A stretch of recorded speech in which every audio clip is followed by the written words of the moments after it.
Carbon, the sixth element on the periodic table, the building blocks of life, the thing in your pencil, your diamonds, and according to one man, the divine essence of Black people. But what happens when science fiction becomes scripture? When a man stands up and says, I am Eligio Bishop, and I alone can lead you to carbon enlightenment and freedom through isolation.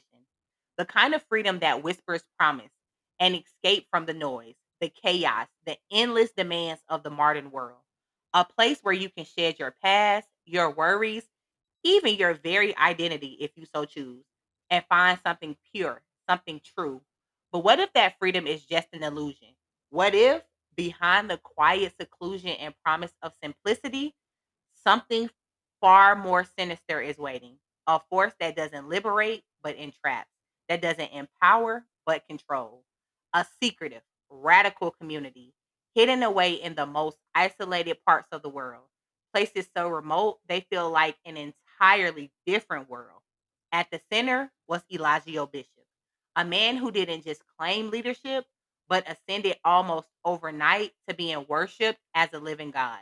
To some, he was a visionary, a prophet who searched salvation through a return to nature, a new way of living beyond the lies of society. But behind closed doors, the vision twisted into a nightmare where clothes were stripped away, diets were dictated, families torn apart, and absolute loyalty was demanded. In Carbonation, the promise of belonging came with a price, the surrender of freedom itself. Today, we're unraveling how a man's charisma became a cage, how a dream of community became a tragedy, and how belief can be weaponized to break the human spirit. This isn't a story about a cult, it's a mirror held up to our own desires for meaning, connection, purpose, and the danger when these desires go unchecked.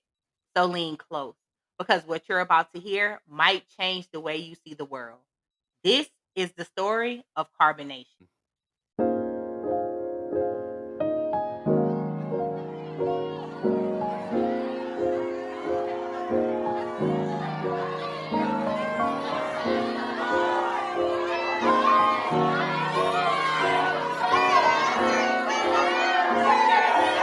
All rise. We are now on the Black Docket.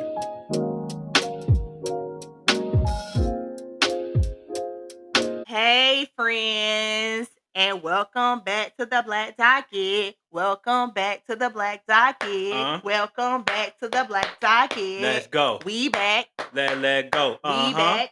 Let go. We back. Get light. Get light. All right, so let me tell y'all, because ain't no fake ass bitch. I'm gonna keep it real with y'all. Why we just recorded almost half of this episode for y'all, and I did not hit record. But we gotta start talking before we start talking. You just be wanting to come to the game and just play. You don't want to warm up. You don't want to talk to the fans, autographs. What's up? How you doing? You just want to play. Well, here's the thing. I need to warm up. Listen. I'm an old school Bentley. You feel me? We had the luxury, we had the amenities, but we didn't have auto start. You gotta let me warm up. Let's get this right. That's Shout true. out to the people that's been saying, "Where's Dell at?" Because I Miss don't. Tina. We go to Miss Tina. Yo, shout out to Miss Tina because I don't really talk. I'm trying. I'm working on talking a little more. I know the dead air. Listen, I'm used to just sitting in the back on the wall like a fly and just chilling. But I appreciate y'all, specifically Miss Tina. I appreciate you. Where he at? Tell that man to come outside. So now I'm outside. So you are here. We are here. And I mean, you heard most of the story, but we ain't got to the good parts yet, so it don't even matter. It don't even matter. The one part where it just threw me off, yo, I didn't even know about that. Listen, so buckle up because I have a doozy of a story for y'all today. Now, before we get too deep off in this thing, I have to let y'all know this is my favorite type of stories because cults are my favorite type of true crime. Cults and like art robbery, art theft type of things are my absolute favorite. So you like Lupin when we watched it? Yes, I really enjoyed Lupin. I don't know shit about codes. Nothing. Like Where you nothing. where you are about to learn, my lover, my I knew lover. nothing about codes until the inception of Tammy, and I had no business to know. I don't care. But I wasn't caring at the let me time. tell you, like, I'm so intrigued by like people who can get so many people to believe the bullshit that come out of cult leaders' mouth. Like, cause I have yet to find one cult that I've done extensive research on that I'm just like, yeah, I can see how people could fall for that. It all be bullshit. It all be bullshit. Well, we're gonna get into it so we can see how much of the BS it was. All right, let's get it. The man of this story wasn't born a cult leader, nor was he born into a cult. He was conceived in one of America's darkest time period for blacks, Harlem. Shout out to Kendall. You already 1982, the golden years of that crack cocaine era. Mere months after the first batch of that white girl touched down in our neighborhood. Now, we only know the crackheads of the 90s, Kendall. We don't know them first iteration crackheads. true. That was a wild place. So I can only imagine like how they was moving, what Harlem, New York looked like. I know it was a wild. I knew it was a wild place. I wish somebody can build me a time machine so I can go back and see it. I can tell you that in the 90s, 2000s, 2000 teens, even a little bit currently, there are still parts of Harlem that's reminiscent of the 80s. There's still parts of the South Bronx that's still reminiscent of the 80s. And it was rough. Yeah, man. Like looking like a bomb zone rough. It was rough. Like I just want if somebody grandmama got like some video recording where like I don't want it in a movie. I want actual factual. Well, you know we got pictures. We got pictures, but if you want like I want video, motion. I want motion. okay, I want yeah. motion. Maybe we might, because you know she got a bunch. She being my mother got a bunch of VHSs, Hello? or the tapes from the camera. So who Hello? knows? Shout out. I need to see it. I needs to see that. Madame Roxanne, we need that. You are being subpoenaed. I need that. I need that. But into this, a child was born. One who entered the world already hooked on that thing. Crack cocaine pumping through his veins. No mama and no daddy. He was one of the lost children of the crack era. And the complexities of being black run so deep because we are already a people who don't know where we come from as far as our roots. Now, compound that with not knowing your mama, nor your daddy, nor your Mm. family. I mean, that foundation was bound to have some bullshit on the horizon. It was only a matter of time. No name that mattered, just a label, a hard one that often comes with jokes and side eye. What was that label? Crack baby. His story begins in the void. This is Eligio Bishop. Before the lies, before the carbon gods, before Georgia. This was a boy America broke, shot down, even before he had a chance. My heart pains for the boy, for the kid Eligio. Most definitely. Everything that boy like, and I'm not saying boy to be disrespectful. I'm saying boy in the sense of like the boy The in child. him, the child of him. Everything he went through, like he ain't deserve that. He ain't deserve that, dog.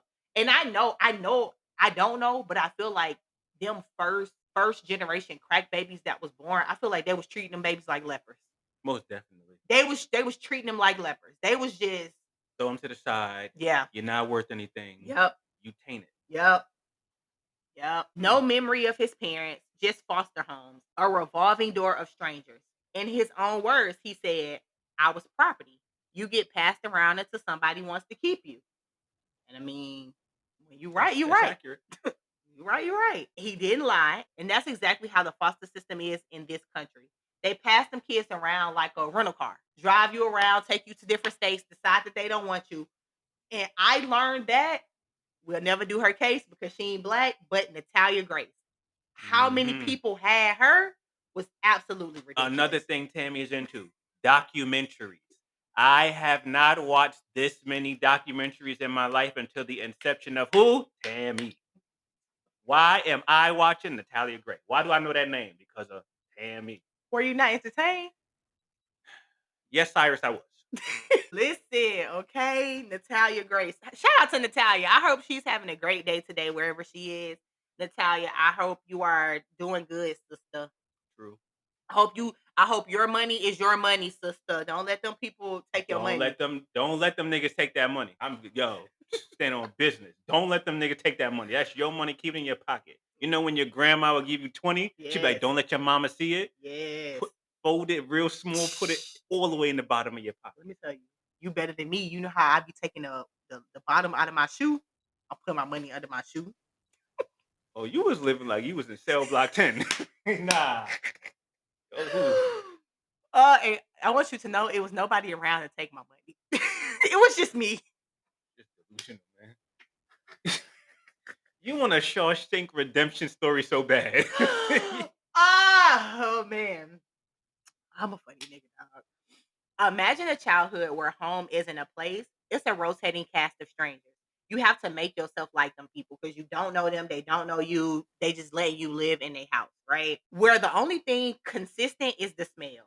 Tuesday smell like cheap bleach and despair in the Bronx apartment. Thursday smell like overcooked cabbage in Queens. Sunday smell like church perfume and hypocrisy in Jersey. You're a human suitcase. No roots, just routines. Master Mrs. Johnson's no shoe indoors by Monday. Forget Mr. Davies' no eye contact trauma by Wednesday. Swallow Miss Carter's pray to gay away cereal by Saturday. The boy never stood a chance. He never stood a chance. And the schools, what is school? You are always the new kid, always translating accents, always dodging stares, always reinventing yourself every time you go to a new home. But the real curriculum, how to spot predators. See, foster kids are like a crash test for adult predators. Here's a child with no witnesses, no one who believes them, nobody standing up for them. The system just doesn't fail you, it trains you in silence, in shame, in how to wear abuse like a second skin. Eligio often claims sexual violence in these homes, a trauma that followed him like a shadow. He never stood a chance. From his interest into this world, it was one thing after another. Like, I know when you're a kid, you don't be thinking that. But when your mama used to say, if it ain't one thing, it's another, I feel like he lived that shit. Yeah, Like, he's the personification of it. Ain't one thing, it's yeah, another. man. If it ain't one thing, it's a motherfucking another. We Mm-hmm. trapped together now. That's my motherfucking brother. Hey! Rest in peace, the dog. King of Memphis. Rest in peace, the dog. By 11, he built walls no child should carry. Then, as if God himself saw that he had been through a lot by that young age, there was a mere tiny, tiny, tiny, tiny, tiny glimmer of hope. Mm-hmm. He was shipped across the bridge to New Jersey. Okay. A white picket fence adoption. Nice. Trees, grass, quiet streets. Now, let me say this. New Jersey is nice. Being that I've spent 2 summers in New York, when I'm having a day and I just need quiet, I don't feel like that's a place that you can ever find, like, just I don't need to hear nothing. In New York? Yeah. Nah, you can. You just have to know the pockets. If I live where you live, You can. it's okay. So I can You go could find it. somewhere. You could find it. Okay. Take me to the library because Right up the street. like we got to find some It's one quiet. right there on 2, 4th, and 5th. Yeah. And for him, he said it was beautiful nature. And I mean, if all you knew was New York, finding grass was probably hard. You know, well, not sidewalks. I got sidewalks, but like I could see how that's a whole new world. You didn't think New York had sidewalks? God damn. Yeah, that's not what I'm saying. If you all you know is apartment buildings and you go to a place where there's like houses, that's what said sidewalks like It is that. a culture shift. Yeah. I wasn't trying to play y'all. I wasn't trying to play y'all. Just wanted to make sure. I've never been to Jersey, but if it's anything like The Sopranos, that was a whole new world for him. You know what I'm saying? Aladdin and Jasmine style. He's seen things he never saw before. For a kid from Harlem who grew up in crack, concrete, and chaos, it felt like salvation. But behind closed doors, the rot began to set in. He said the New Jersey family weaponized his blackness, told him his dark skin was dirt, that his reflection was a demon. Imagine a 11-year-old boy terrified of mirrors, terrified and petrified of himself. The boy never stood a chance. At all. He never stood a chance. Up next came the beatings. And at this point, that hope and belief in God that he had, that this was a simmer of hope, out the window. Enough was enough. He was done with the system. So he ran, not towards something, but away from it all. The streets became his classroom because there was no school no more. Weed, petty theft, a rap sheet thicker than his hopes. He left one system and fell directly into the spinoff of where he had just ran away from. He stayed in juvenile detention centers, cold, fluorescent hells where kids learn to be criminals. And that's all I feel like juvenile is. It is. Let me train you on how to be a big criminal here shortly. It's high school for criminality. Yes. Before they graduate you to college, which is adult. Yes. Prison. And that's exactly where he went because by the age of 16, they were done sending him to kitty jail. This was his first whammy where he ended up in East Jersey State Prison. Locked up in the adult prison as a child because I don't care what he was doing in them streets, what they said his crime was. At 16 years old, you are very much still a boy, very much still a child. I feel like y'all heard me say it many plenty times. This episode is going to be riddled with me saying he never stood a chance. I mean, my God, he has lived 3 different lives by the time he's 16. He's done so much by the age of 16. He had to grow up fast. Oh my God. But he's in there in the throes of real criminals, those real grown men. And this is where Eligio decided he wanted to die. So he slit his wrist right in that cell. This has been the Black Docket. I am Tammy and I am lying because it does not end there. Because we are still talking about him. He is the face of this case. So obviously, him trying to take himself out was not at all successful. And had he did, maybe we'll be talking about something else this week. But he didn't. And there are so many more evil things to come. So because his attempt to touch the hem of Jesus's garment didn't work, he found himself strapped in a bed with a pair of grippy socks on his feet. Again, he ran from the system and he kept finding himself in the throes of it. This time, he stamped his one-way ticket to the psych ward. Padded walls, and a lot of alone time. And when they spat him out, he went to the big dog of the systems, the United States Army. Now, like everywhere else he had been thus far in his life, he wouldn't be there that long. A psychiatric discharge that stamped him unfit to service the Army. And at this point, I know that brain is cooked because I feel like the Army take all the your mind ain't right people and make them colonel, sergeant, emerald, high ranking status. FBI. If the people that make people crazy look at you and say you already too crazy, yeah, baby. Yeah, baby. He was too whacked out for the United States Army, but this was just another rejection, another piece of proof yelling, you are disposable. Now he's just out on the streets trying to figure out what's next. I mean, the man has no skills nor safety net, just a face that turns heads. So he used what he got to get what he wants, and he began to sell what he deemed valuable in the world, his body. He sold it in all forms, modeling gigs, stripping in clubs under neon lights. That wasn't bringing in money fast enough. So he started tuning that thing up and gave porn fans. He was doing booty flicks? Booty flicks.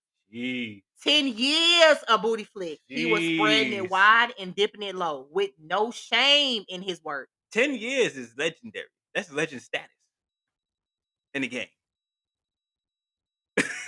That's legend status. That's Lacey Duvall. You know what I'm saying? Scott Dior.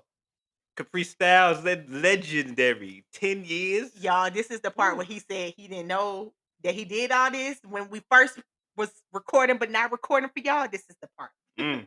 Wow. Yeah, that definitely took me for a loop. He had no shame in the work that he did. He did it to survive. It was his one and only survival kit. When the porn surfaced years later, because whenever you do shit like that, it will always surface, he shrugged. He said, Young, black, and broke. You do what you must. Hey. He ate with that one. Hey, he got down with that right there. They is beating the shit out of these boys. 70-42. Pacers in 7. I don't understand what's going on, people. I don't understand. I'm gonna say this is the script, and it has to go to Game 7. That's what the people gonna say. That's definitely what the people gonna say. But you can hear the quiet fury beneath his words, ending it with America forces you to choose. But it was onward, and he found more ambition. Made his way to the land of opportunity for a black man. Where did he end up? The land of milk and honey. None other than my stomping grounds. Atlanta adjacent. Yeah. He went to Conyers. Well, Georgia. Georgia is the land of milk and honey. Okay, so he went to Conyers. I feel like all the arm, leg, arm, head brothers and sisters moved there because it's far away from everything where you could really convince yourself you moved away from the hold of the city and the system of America.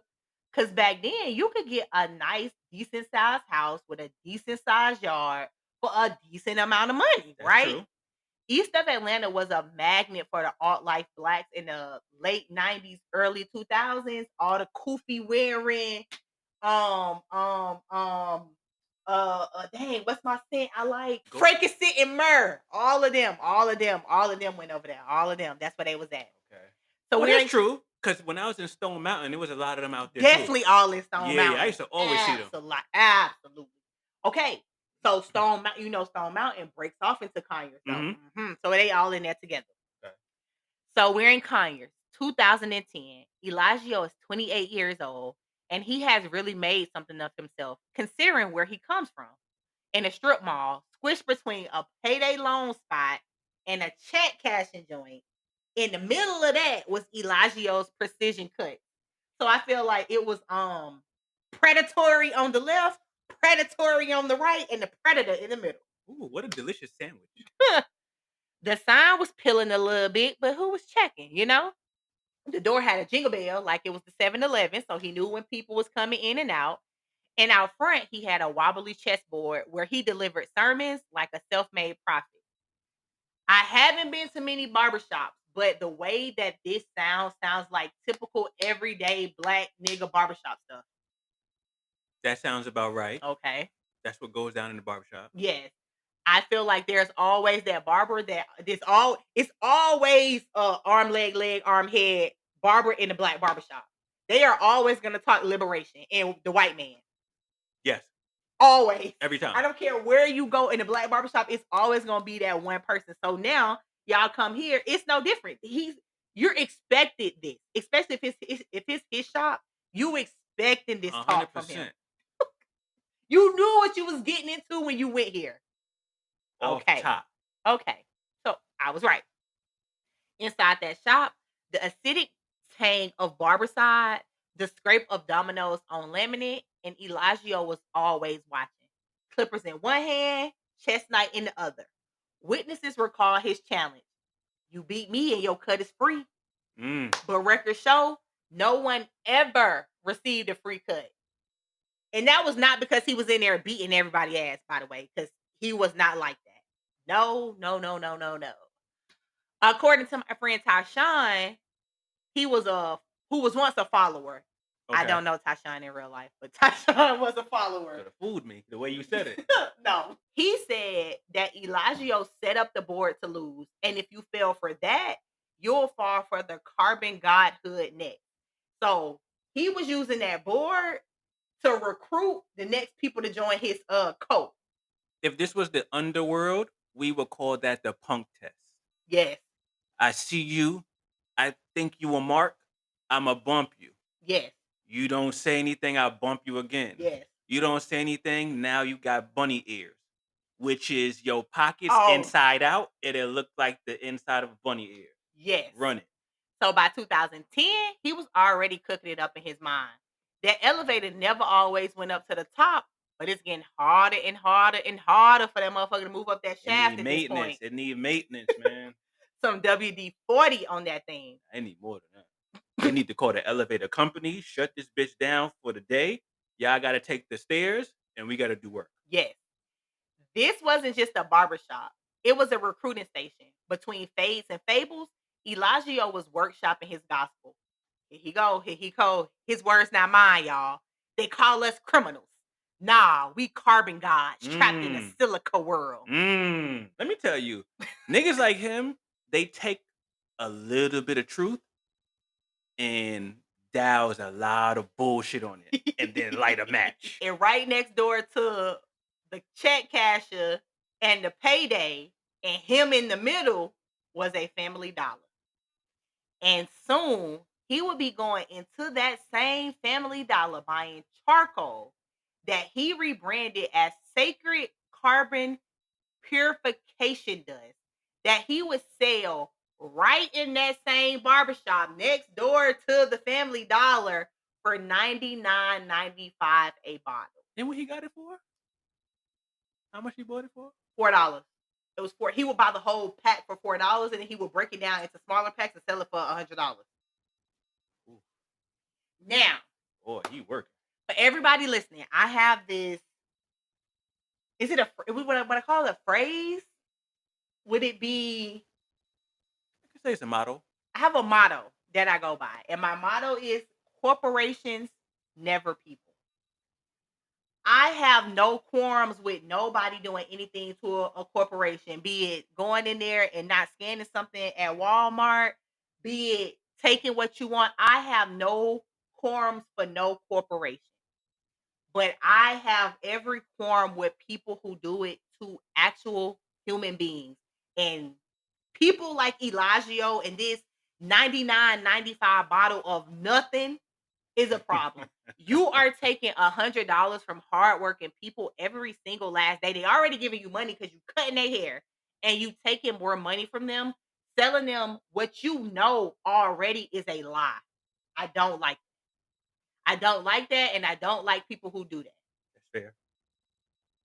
When you do That's shit fair. like that, you become scum. Like, I don't even use the word scum, but like you scum, dog. You think I'm ugly? I don't care. Think I'm scum? I don't care. Yes.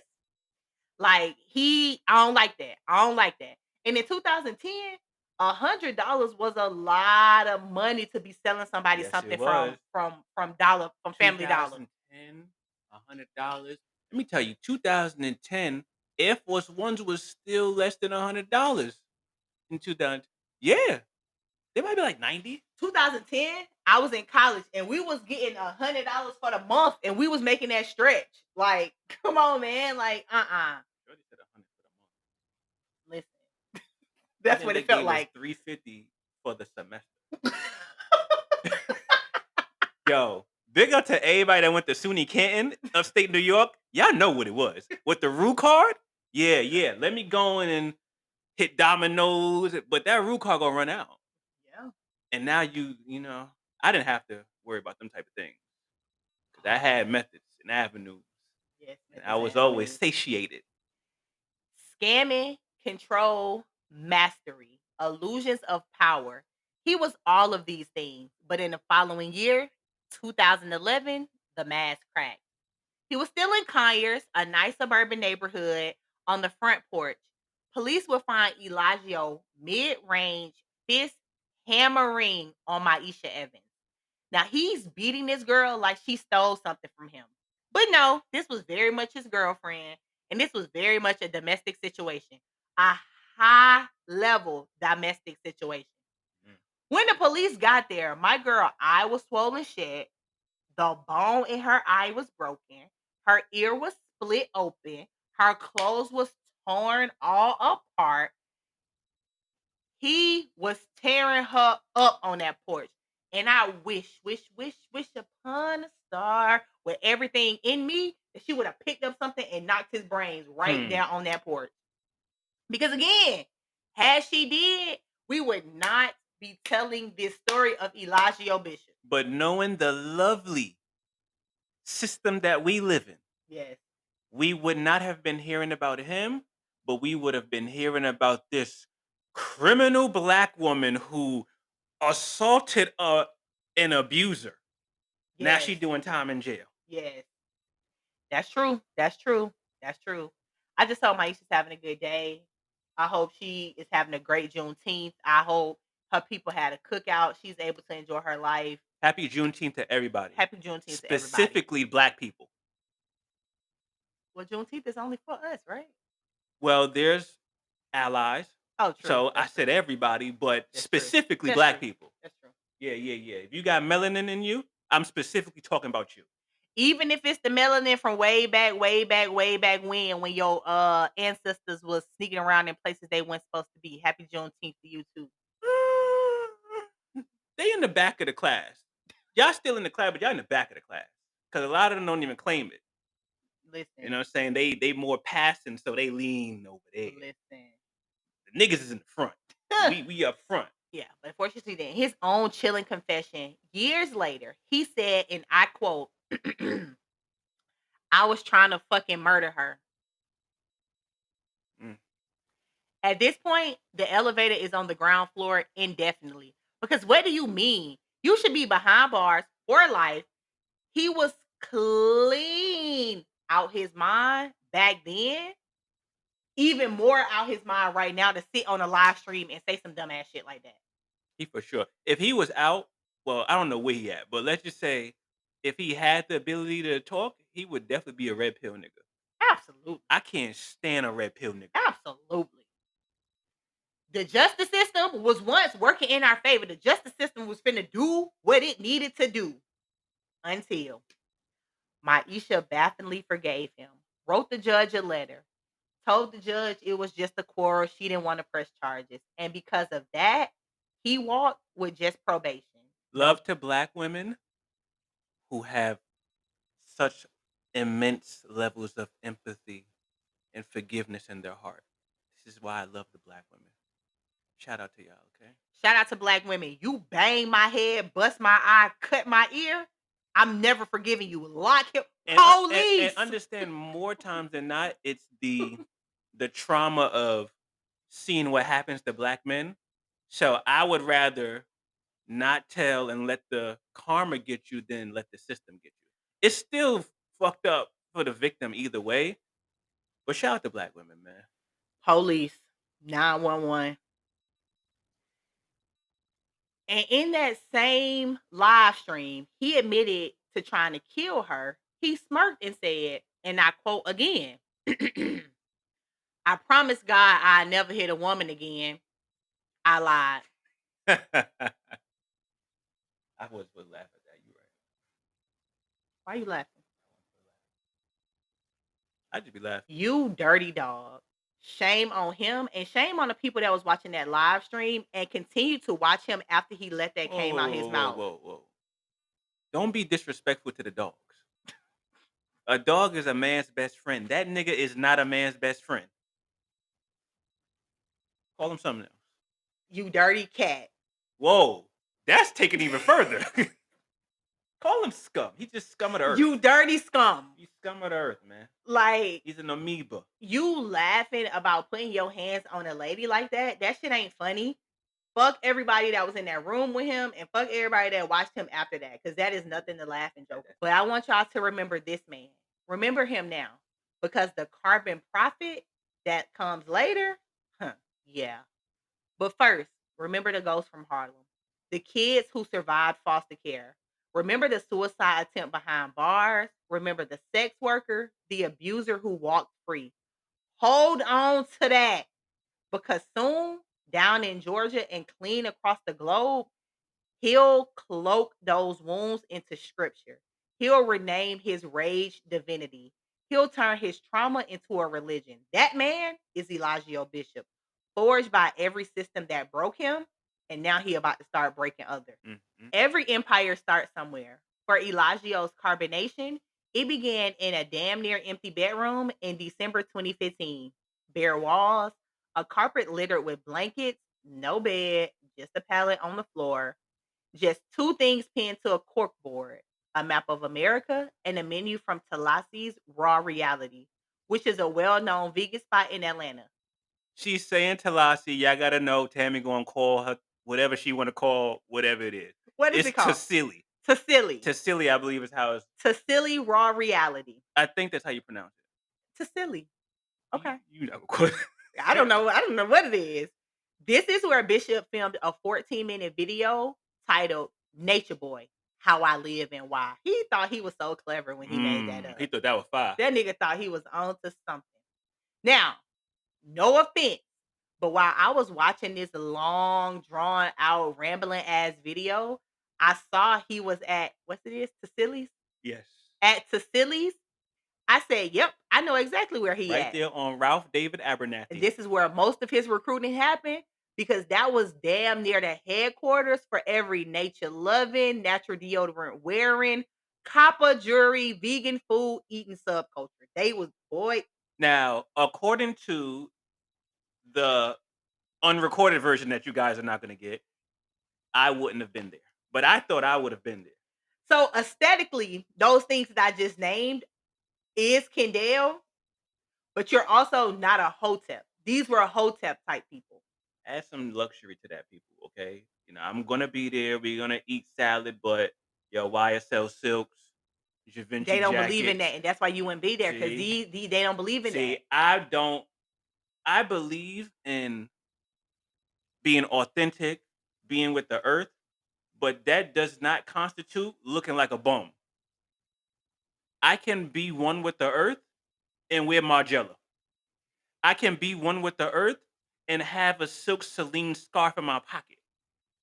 And If anything, I'm more one with the earth because I'm rocking natural fibers while y'all out here cheating yourself instead of treating yourself with these polyesters and these nylons and okay, Dr. Umar. yo, come on. See? Black man say something one thing. Now he Dr. Umar. You see what they do, right? Okay. You see what they do.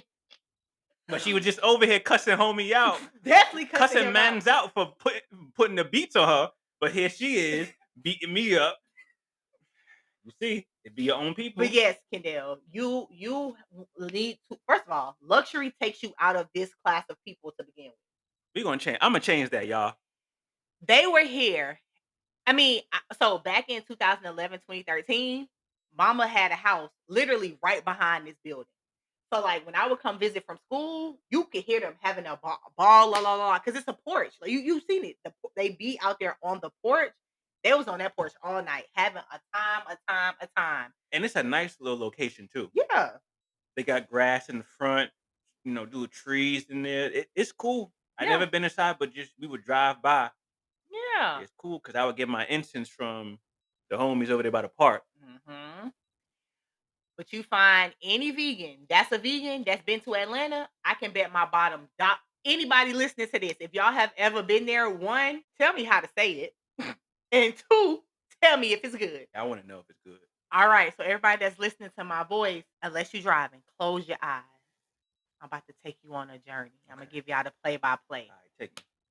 So Eligio turns on the camera. He put the camera on himself, making sure to where the sunlight hit his face, sun kissed in the skin. You know what I'm saying? He Melanin. got to get melanin popping. He knew from his days of selling butt that his looks was his best feature, so he had to lean into that heavy. Crazy. I'm gonna look for when you post this on TikTok and all these other places, the comment that has in quotes when he was selling his butt. I'm gonna look for it. I'm determined. Listen, I got faith. The listeners will do the right thing. He knew that his looks was the best thing that he had, so he had to lean on that heavy. He had his charisma turned up to 1,000 because that's what was absolutely going to draw the people in. But look closer under that patchy stubble on his jawline, his eyes glittering with something between conviction and mania. More mania than anything. It wasn't just a man filming a video at the local hotel hangout. Not even in the slightest. He was starting to see himself as a prophet, the next coming of God himself. And when he speaks, if you listen close enough, not to the words, because he was saying things like change the planet, escape the system, but to the hunger and desperation underneath of those words, you can see that elevator is broken. Ground floor, press the button, you ain't going nowhere. Elevator over with. Nowhere. And this will soon be fed to his followers. This video was the spark.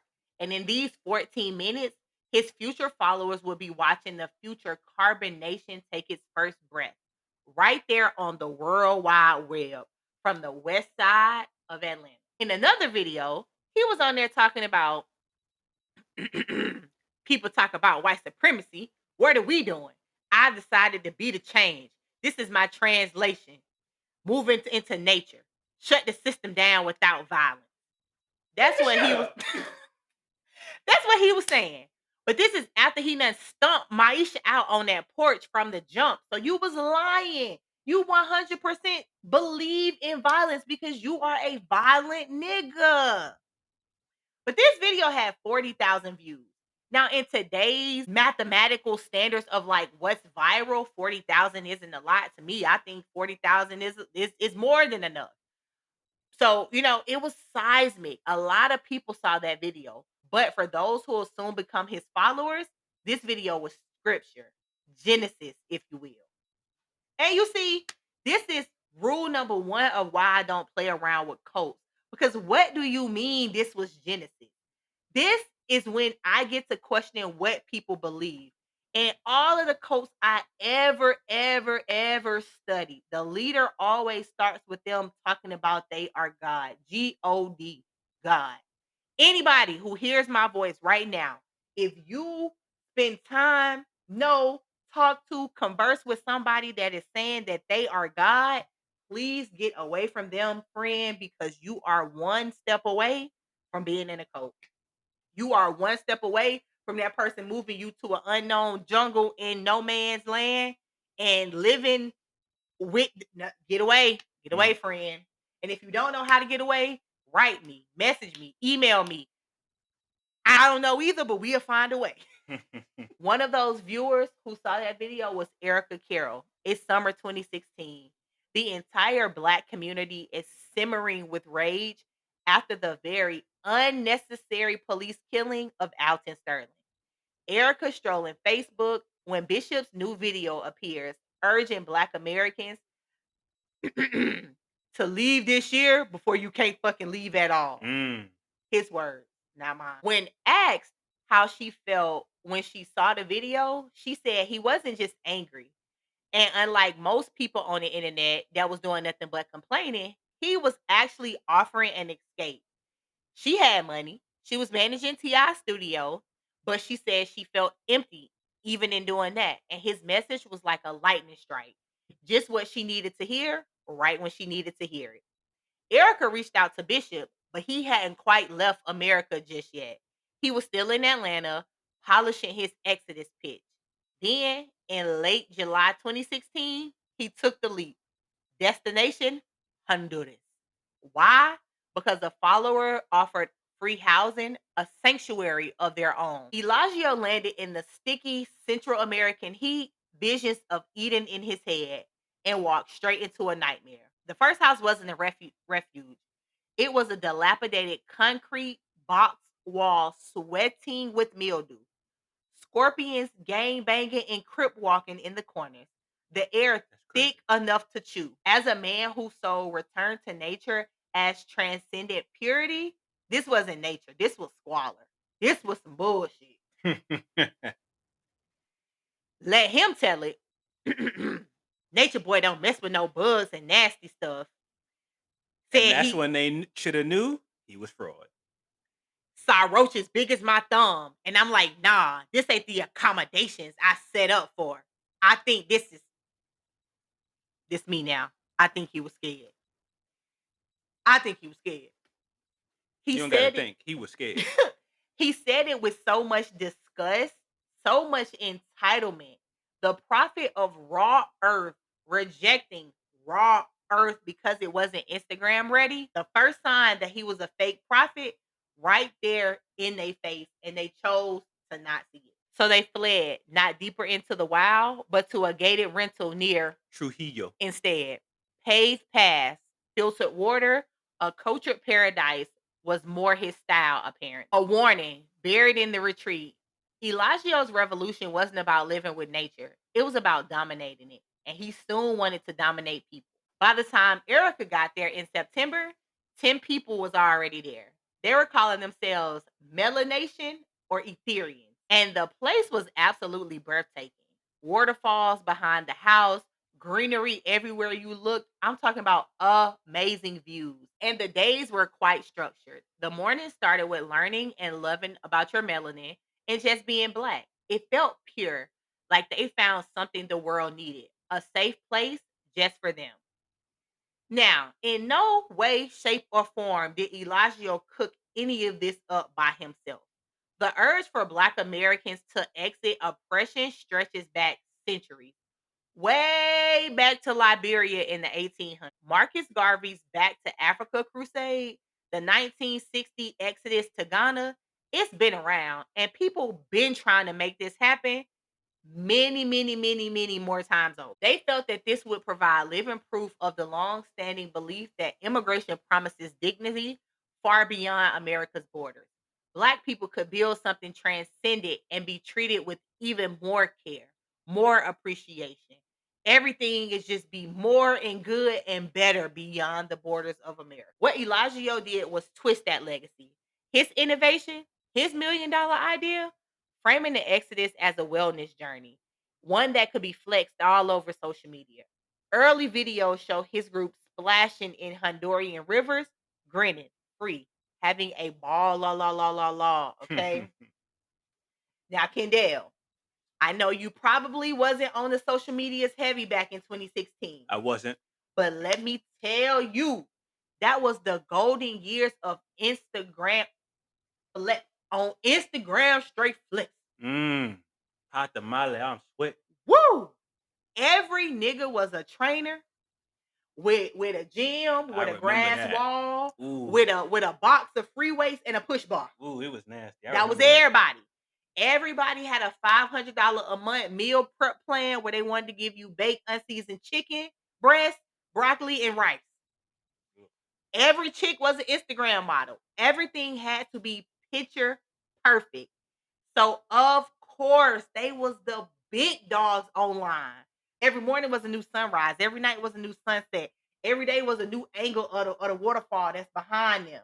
Mm, Lex, letting them Flexing. people know. Flexing. Every day was a new prayer with the sun rising behind you. They were selling it, and the people back in the States was absolutely eating that shit up. Every post, every video, every comment. They was hotel celebrities. Oh, that's so beautiful. I need to come They live the there. life of a celebrity. Way bigger than the mother catch you ever see. Getting paid like it's supposed to. And them 10 plus Erica had that pitch down pat. This wasn't a vacation. This is where we live. Camp with us. He was opening this beautiful oasis to anyone that would meet him in Honduras. Now, let me tell y'all, they was not living in no fancy schmancy places. They was living in tents. No running water. They didn't bathe. They used the bathroom at the base of the tree Nasty. and cover it with like dirt. He said that's what you were supposed to do. I mean, there's more that goes into it, but like I say, You see what I take a did? little bit of the truth and douse it with BS. You see what I didn't say they was doing? They wasn't wiping their ass. You see, I didn't say that. No baths. You Nasty. using it under the tree. I know they smelled like hot badoo.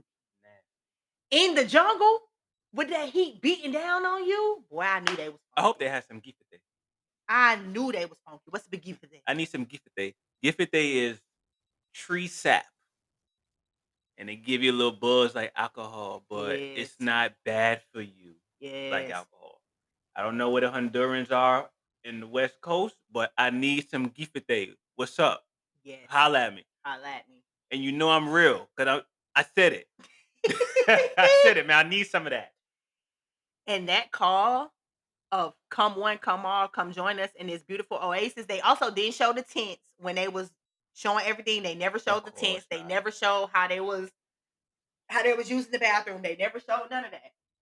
So in the come one, come all, it landed on the ears of Ra, who at the time was a 32-year-old poet trapped in a bank teller's job. She was so fed up with her day to day, and eventually she'll quit her job at the bank, furious at the goings on in America. Eligio's videos were her lifeline. His talks about a world outside of America was speaking to her deeply. She was roped in with promises of a grand life. They told her, just get a flight. We'll handle everything else. Food, housing, clothing, Mm. everything you Flued need is out. already here. You just got to get here. 2 weeks later, she was on a plane on the way to what she thought would be the Black Promised Land. But you see, that Black Oasis Paradise game was slued with rules. 1 meal a day. Everybody eats together. No exceptions. Now, see, this is when I would have been kicked off the island because what if I'm not hungry right now? Or what if I don't want to eat with y'all? What if I don't want to do that? What Debo said on Friday? What $200? I got $200. You're gonna do Listen, what I said. and apparently, it was somebody there that just thought like me. A man who dared eat dinner alone. Apparently, he made his own food one night, and Eligio didn't like that. Kicked him right out of the jungles of Honduras. Mm. Another man was there, and he started to question what Eligio was telling him. He too was gone, Damn. kicked out. That's when everybody started to see it. His ego was starting to take over. He was starting to believe he was bigger than the program. The prophet needed obedience now, not community. He was the community. The Honduran ideal stretched for months, but Elagio's hunger wasn't for fruit or freedom. It was for control. The shift from melanation to carbonation wasn't enlightenment. It was the ultimatum. Let it all burn until only his version of the truth survived. And our girl Erica wasn't no fool. And she felt the shift happening. She wasn't under his grip that strong. Them waterfall talks slowly turned into long discussions and sermons about facing your demons. The family meals became tests of loyalty. The man who promised them paradise was slowly starting to turn the safe haven darker. No dissonance survived. Just hollow disciplines echoing in his words. Winter 2015, a prophet films his manifesto in a borrowed bedroom. Summer 16, a woman watches, then packs her life into a single bag. By 2017, the dream soured. Turns out, when you follow a man into the jungle chanting freedom, you might just be building your own cage. Mm. By December 2016, the Honduran dream didn't just fracture, it got jacked. Quite literally. Picture this: Eligio and his crew posted up, flashing gear like they owned the jungle. Big mistake. First and foremost, always be aware of your surroundings because Always. when you not, that's when the real jungle answers. You get caught slacking. Because out steps a crew armed with not the first manifesto vibes, but with glizzies, glocks, muzzle flashes, and mallets. Move slow, and we won't paint the dirt with you. Right there in the clearing, ripping cash from their pockets, snatching their cameras, even took their damn generators. So now they ain't got no power. Damn. Their icons of purity yanked right before their eyes. Poof, sanctuary, gone. The idea of safety, absolutely gone. And Elagio wasn't holding no type of pistol, no type of iron, no type of nothing to protect these people. Just another face in the dirt while they was being stripped of their very revolution. Y'all flaunting paradise and starving people's faces. One rapper snarled, lay it down. All of it. I mean, they kind of ate with that one. Mm. What exactly did you expect? Everyone can get on the World Wide Web and see y'all flexing and stunting. Y'all thought that wouldn't lead to y'all getting jacked because y'all was in the jungle? Yes, that's exactly what he thought. Stupid. 48 hours later, they was all crammed into a rest eating van, no AC and no plan. And for the second time, this is when I would have been kicked off of the For commune. sure. I would have been kicked off because Back to Atlanta you go. Batman, what? Like I told y'all last week when we was talking about Lita, I do not do being hot. I would have to meet y'all at the final destination. Y'all let me know where y'all going, and me in the air conditioning gonna meet y'all there. Cause ain't no way. Ain't no way. And y'all ain't showered in months and months and months and months. That- With the Man, river right there. Man. man, that van was thumping. Okay. Smell I like know it was thumping. 10 live Rastaman. Boy, listen. It's a no for me, dog. And this is where I know a cult would never recruit me because I just have too many like things I can't do, won't do. My, you know what I'm saying? My side of the spectrum does not allow for me to get an invitation from the cult. Mark At myself, all. mark myself safe from any cult invitations. They don't want me. I always told you, because one thing Tammy loved to do is leave doors unlocked. Well, what she used to do. She loved to leave doors unlocked. I said, yo, they're gonna come and kidnap you, but at least they're gonna give you back. That's true. My mom used to You also you'll tell me be the same about thing. halfway to the destination. They're gonna be like, man, fuck this. Let her out. Just let her out. Let her out. Whatever's the closest bus stop, let her out right there. Cause we not dealing with her. Hey, mark me safe from anybody taking me anywhere I don't want to go. I'll take it. So they're all packed into this hot ass van, flooring it south, headed towards Costa Rica. What'll take them there? Not much, because the Hondurians took all their shit. But what they Mm. do have is trauma sweat clinging to their shirt, the ghost of guns pointing in their face, and Eligio's promise.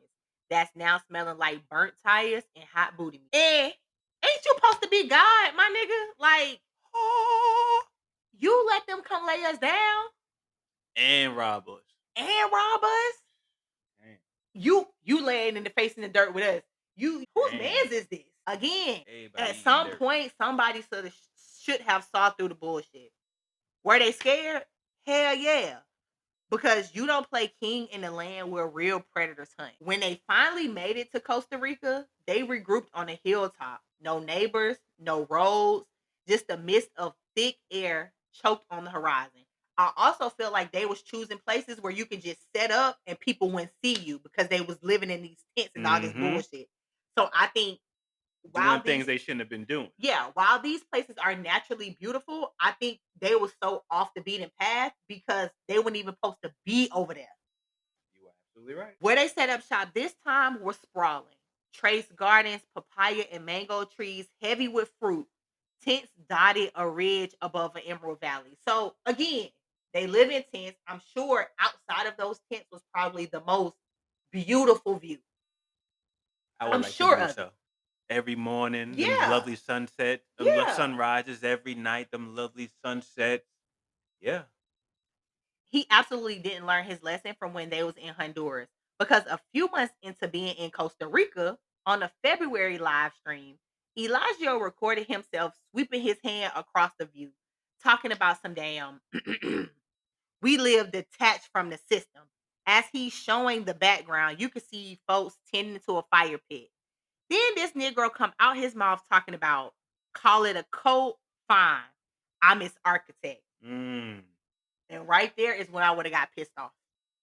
Right there, that's what a RICO charge would have came. That's definitely what a RICO charge would have came. Oh, this is a game. Because you playing.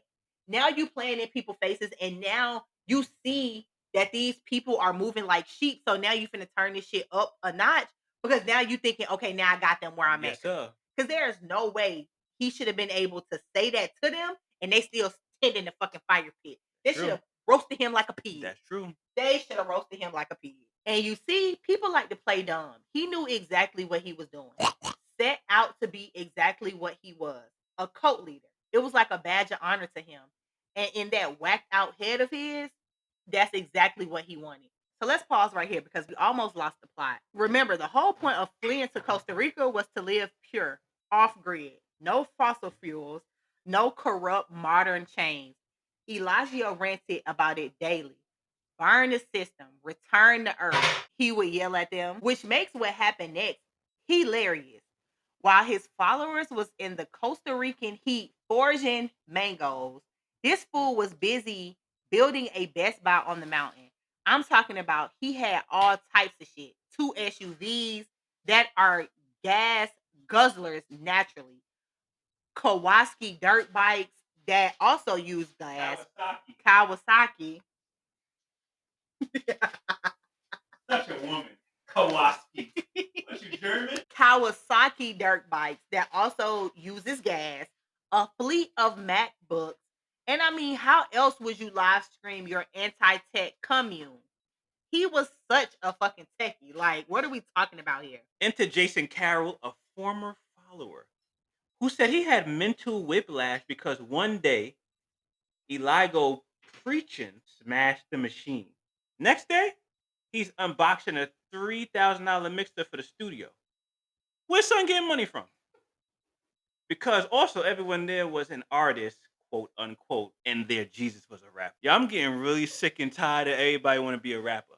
You disrespecting the art. First of all, y'all niggas can't rap. You doing that boobity boo shit, no effort. It's just horrible. Disrespecting the art, man. Then you're engineering there, lying to you, looking you dead in your eyes. Yo, this shit is fire. Garbage can juice. But I digress. Jason said they would haul water from the creek, then watch Eligio hop in his SUV to go buy Starbucks. Off-grid revolutionaries? Nah, not at all, actually. They were techies cosplaying as cavemen.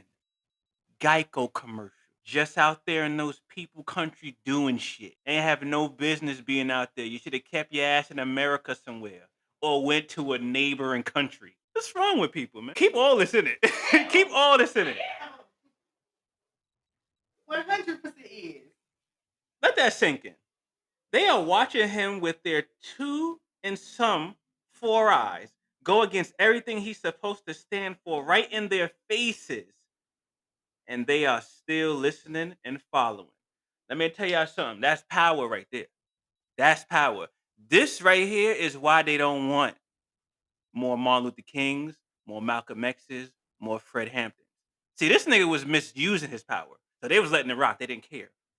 But allow somebody with the right mindset to have this type of power. This is where you become dangerous to the system.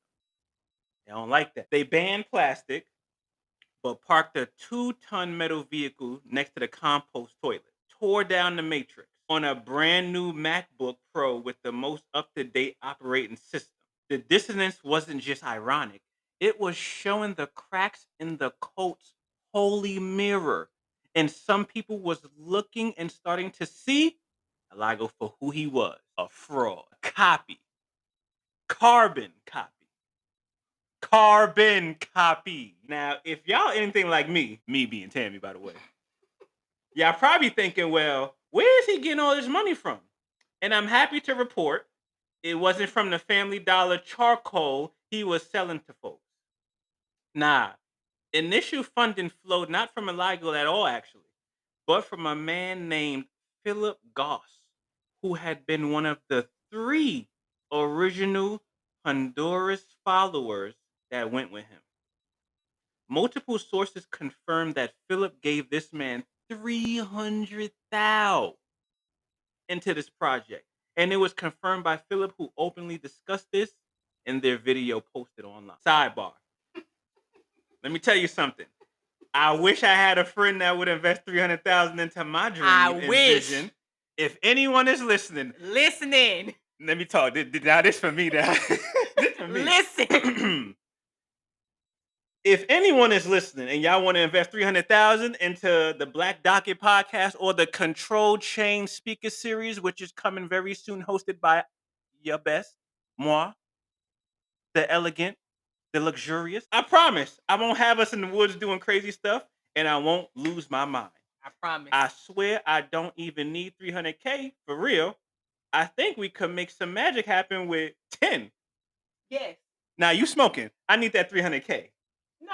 Now I need that 300. I need that. If somebody was willing to invest in my podcast, I don't need for a podcast. I don't need $300,000. Well, if he is offering 300, I'm taking. Yeah, if you're offering, I'm taking. But I'm saying for all intents and purposes, somebody give me 10, I'm gonna make that 10 to 3. Yeah, it's all relative, but he got 300 though. I need that because he put up the money. Well, because he put up most of the money, Philip controlled all finances. When a newcomer came from Canada in 2017, he was told he had to surrender his debit card immediately. That's crazy. This nigga is wild. This is just insanity. As soon as his feet touched the soil in the hills, and no sooner then did he claim he watched them charge an $800 ping pong table to his car. Why we got a ping pong table in the middle of the jungle? You see, this, You know, Tammy has these sayings, right? She'll say something like, this is where you got me agreeing with men. Now that's definitely misandrous, by the way. But this is where you got me agreeing with white people. Yo, nigga rich. A ping pong table in the jungle. Yo, we gotta get our priorities together, guys. Yo, listen, it's We 2025. It's 2025, right? The system is crumbling. And we don't even have to do anything, y'all. It's crumbling. All we gotta do is mind our business, put our boots to the ground, and hold our money a little tighter outside of the community. We gotta do better. Cause this don't make no goddamn sense. A ping pong table. He said that the ping pong table was his wake up call buried in a red flag. See? He got sent. See, it took a foreigner. That's what you needed a foreigner. Okay. From Canada, eh? Shout out to them. On his first day in, so he was seeing them for who they were early on, which is a good thing when dealing with coach. Now, I told y'all this, I being Tammy. This man fancied himself a rapper. This nigga stupid. They fancied himself a rapper. This man fancied himself a rapper, so they invested heavily in his music stuff. Synthesizers, mixing boards, mics. This is where I know you're not lying and he really was from Canada. Canadians are nice people. I know as an American, we talk down on the Canadians. Canadians are nice people. You know they're nice because I'm sure his music was trash. They heard it and still invested. Mhm. Erica, who had by this time changed her name to Blueprint, produced beats. I ain't even gonna speak on that. They made conscious music type beats. And they claimed Eligio demanded perfection for his raps. So in one midnight session, things got a little turned up. They said he kept messing up and having to keep doing multiple takes. Blueprint was sick of him messing up, and she said she was done. That nigga snapped and lost his mind. Now we should have saw this coming. Off of what he did to Maisha. Told her if T.I. walked in, you'd stay.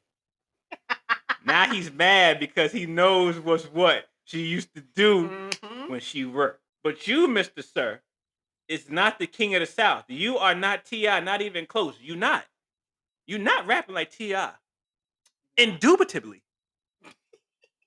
You, not even close.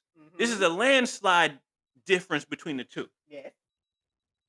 So she got nose to nose with him. Listen, women, don't do that. Don't get nose to nose with no guy, all right? When guys be saying things like, yo, stay in a woman's place, this is what guys mean. I'm going to start going against the red pill talk. I don't like it. Start telling the truth. When they say stay in a woman's place, just in the sense of, yo, you don't go in front of no man because he going to beat you down. Go get another man to beat him down.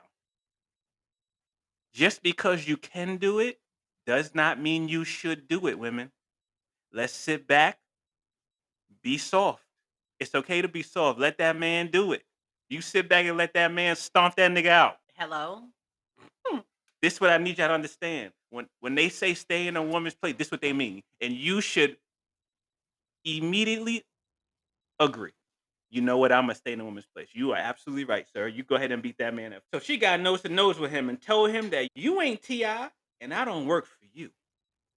The standoff ended when Eligio backed down. One thing about a sucker, when there's realness in the building, they going back down.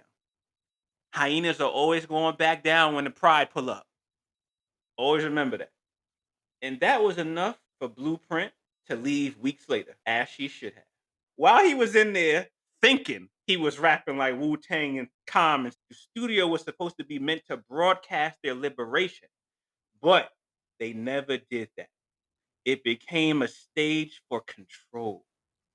Just like that, the jungle retreat became less a commune, more a gilded cage bankrolled by the people he kept inviting to come on over. Thank you so much for that, Kendall. Thank you. No Thank doubt. No you. doubt. All right. So we last left off with Kendall giving y'all a little something, something. So October 17th, a Costa Rican highway. They never saw it coming. 12 souls packed into another hot ass van again. Eligio riding shotgun, and just like that, flashing lights behind them, cutting them off at a routine checkpoint. Weedle, weedle, wee, weedle, weedle, wee, weedle, weedle, wee. Like a cop call. Hey Siri, play Chameleonaire because these fools was riding dirty. I'm talking about no passports, expired visas. I would like to coin this the caravan of paperless profits. The police wasn't in the mood to play with them, nor him, nor any of them. They herded their ass into a bus bound for the police station in Lamont. On that bus, most of them sat in silence. I'm in a faraway land. I don't know these people. They taking me somewhere. I don't speak the language. I don't know where I'm going. Me, would have been petrified. I wouldn't, but I'd be shook inside, but I'm not gonna show y'all. I'm trying to figure a way out. Given the last time this happened to us, our Jesus let us get laid down. So I'm by myself. He did let us get robbed. I'm by That's myself. True. That's true. But that damn Eligio, he done whipped out that phone and decided to start live screaming and yelling at his phone in the back of these people police van. Talking about some y'all think y'all can vanish us? We live on Facebook right now. Cameras rolling. If we die streaming. Again. At this point, send me home because this nigga just doing this shit for content. Like, And why do you think they even care about that type of stuff? sir, We in the jungle. Where they gonna come? Where they gonna track it to? they is in Costa Rica. Do you think they give a damn about you being live on Facebook? I can assure you they don't. He wanted the people watching to believe that they were being oppressed so bad. So while he is hooting and hollering, an officer boarded right on that bus, stood right in front of him as he was screaming and yelling, and told him loud enough so the people could hear him, sign these papers and you can walk right now. But because Eligio must be the king of oppression, he tells them, we sign nothing. Stand for humanity or fall for anything. Want to move us? Use violence. See, All right. I'm gonna see, give you what you asked for. see, the police looked at him, they looked at each other, they looked back at him, and did exactly what you just said, Kendall.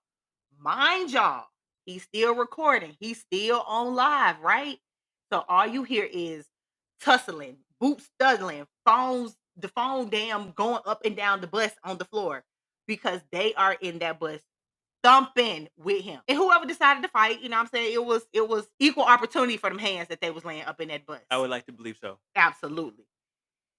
He barked, but the reality of the situation bit his ass right back because they was not in the mood to play with him. Now, all of them didn't fight. Some of them sat down, be quiet, let me move out y'all way while y'all do this tussling over here. But the ones that did fight, the cops beat the shit out of them. They beat the dog shit out of them. Just so y'all know, I would have been sitting down chilling. What? Boy, I'm moving out y'all way. Mr. Officer, let me move out your way. Don't let me deter or impede this ass whipping that's coming. Let me move. So the follower who card they used to buy that ping pong table, my boy had his passport. So he said, this is enough. Y'all got it. He showed them his Canadian passport and went right on back to Canada. Hey. Like, he was not finna play with them. He saw enough. He had enough. He saw all he needed to see. And he decided to go on by his business as he should. Okay? As he should. But the rest of them, they spent 2 weeks in a concrete hotel, then deported.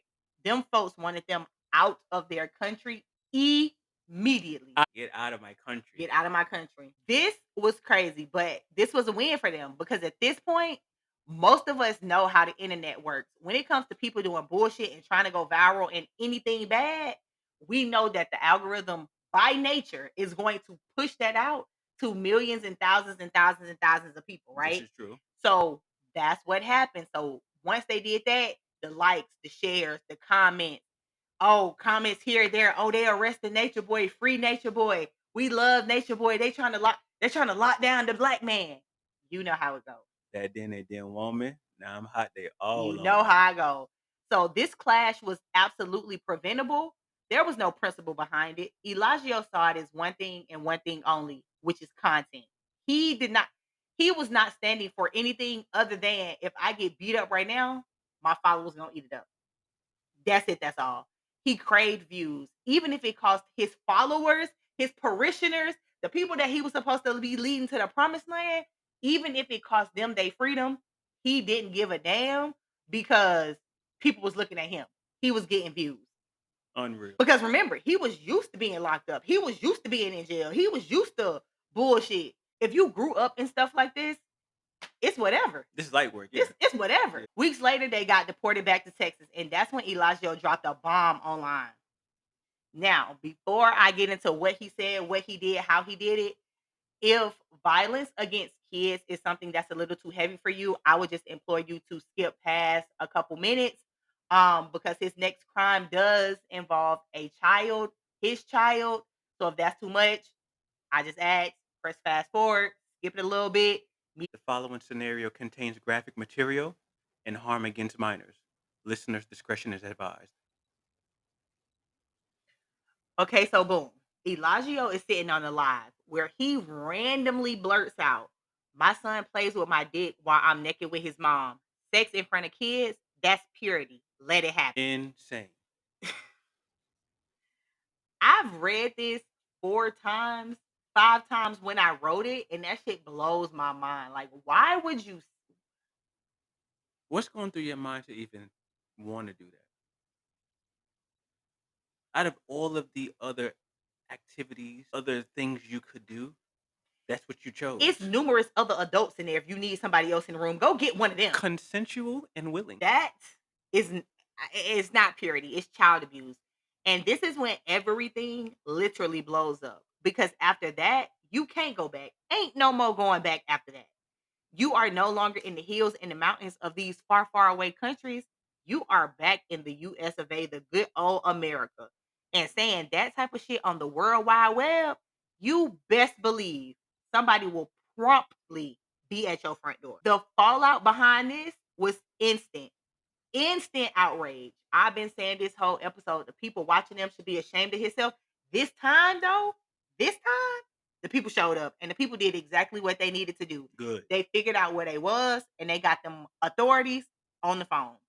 I'm talking about viral clips, screenshots flooded to authorities.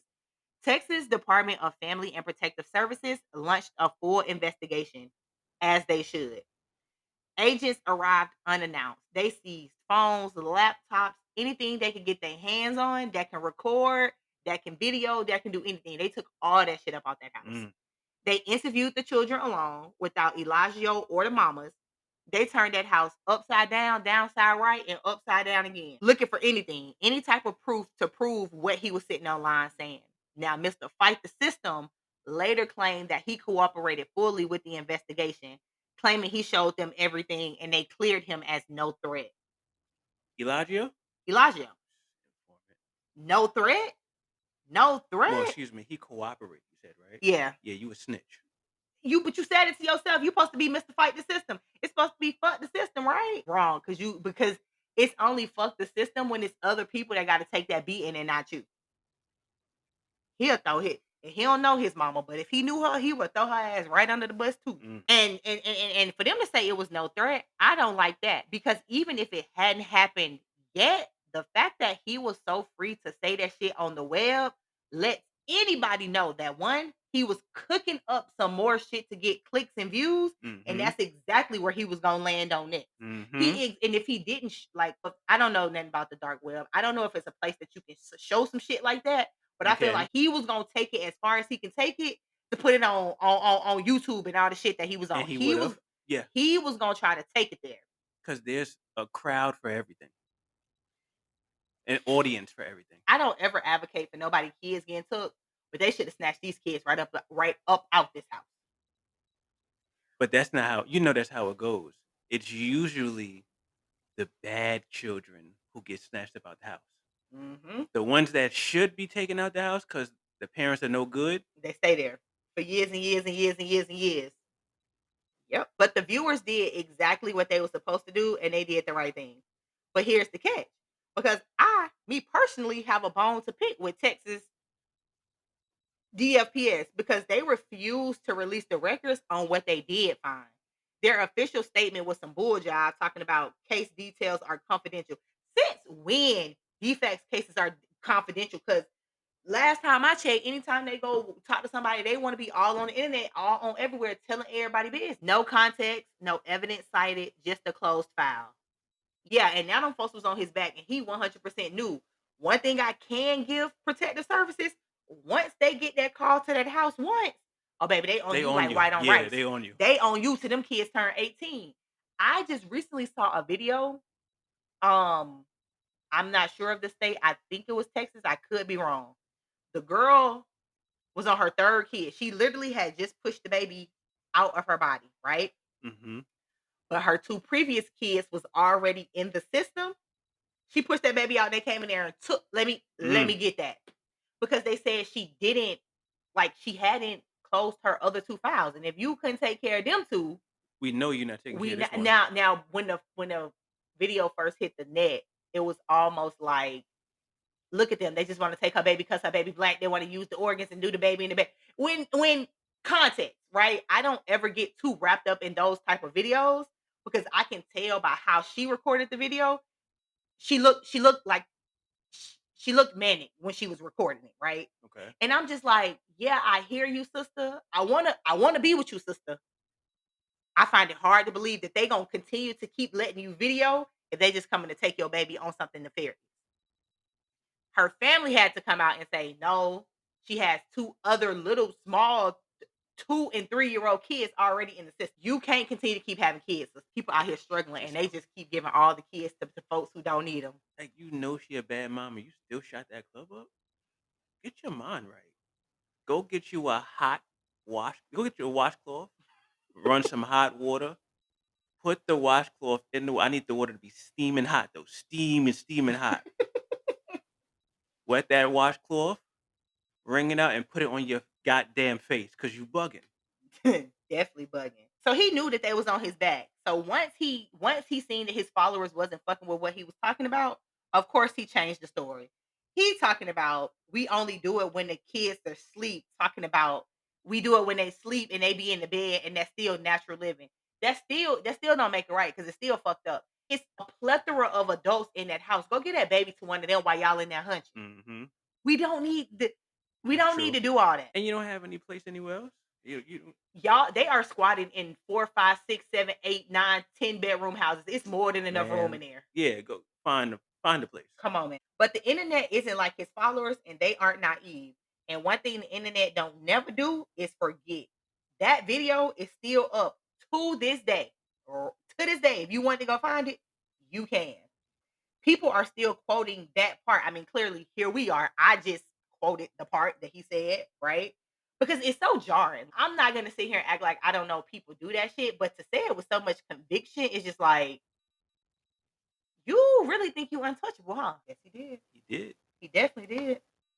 Because why else would you say it like that? Yeah. And it's still damning anytime anybody brings up his name. Because gone are the days where we are letting grown ass people say creepy pedo shit about kids, and we not checking it at the door. So sweep it under the rug. Your uncle come and go in the room. Now fuck all that. If the kids got to go in the room, that nigga can't come. And so because Elijah feel like it's okay to say that he is hunching on somebody while his kids is in the room, my nigga, you can't come. That's not okay. As far as I know, I don't think I've ever experienced that type of dynamic.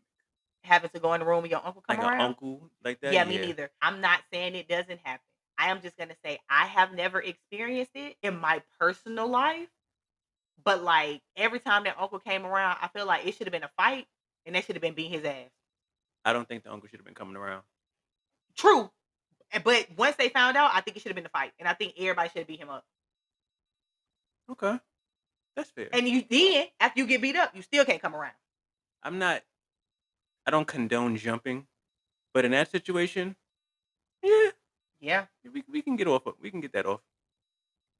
If this Negro didn't do anything else, this little stunt would have been enough to end the story. But I think y'all can see by how much more time y'all have left in this episode, we are far from being done with this motherfucking Eligio and his shenanigans. So again, buckle your seatbelt back up. Now, even though DFPS found no threat, he decided to take his dog and pony show on the road because he now knew the block is hot in Texas. Anywhere I go, they're gonna be looking at me and these kids. So he had to go out the country again. But now tension is brewing. His followers are starting to whisper to themselves using the brain that Jesus put in their skull. Amen. Hallelujah. And they start Okay. saying things like, why would you say some shit like that? Like now they seeing it for what it is. Like, why would you do that? Why would you say that?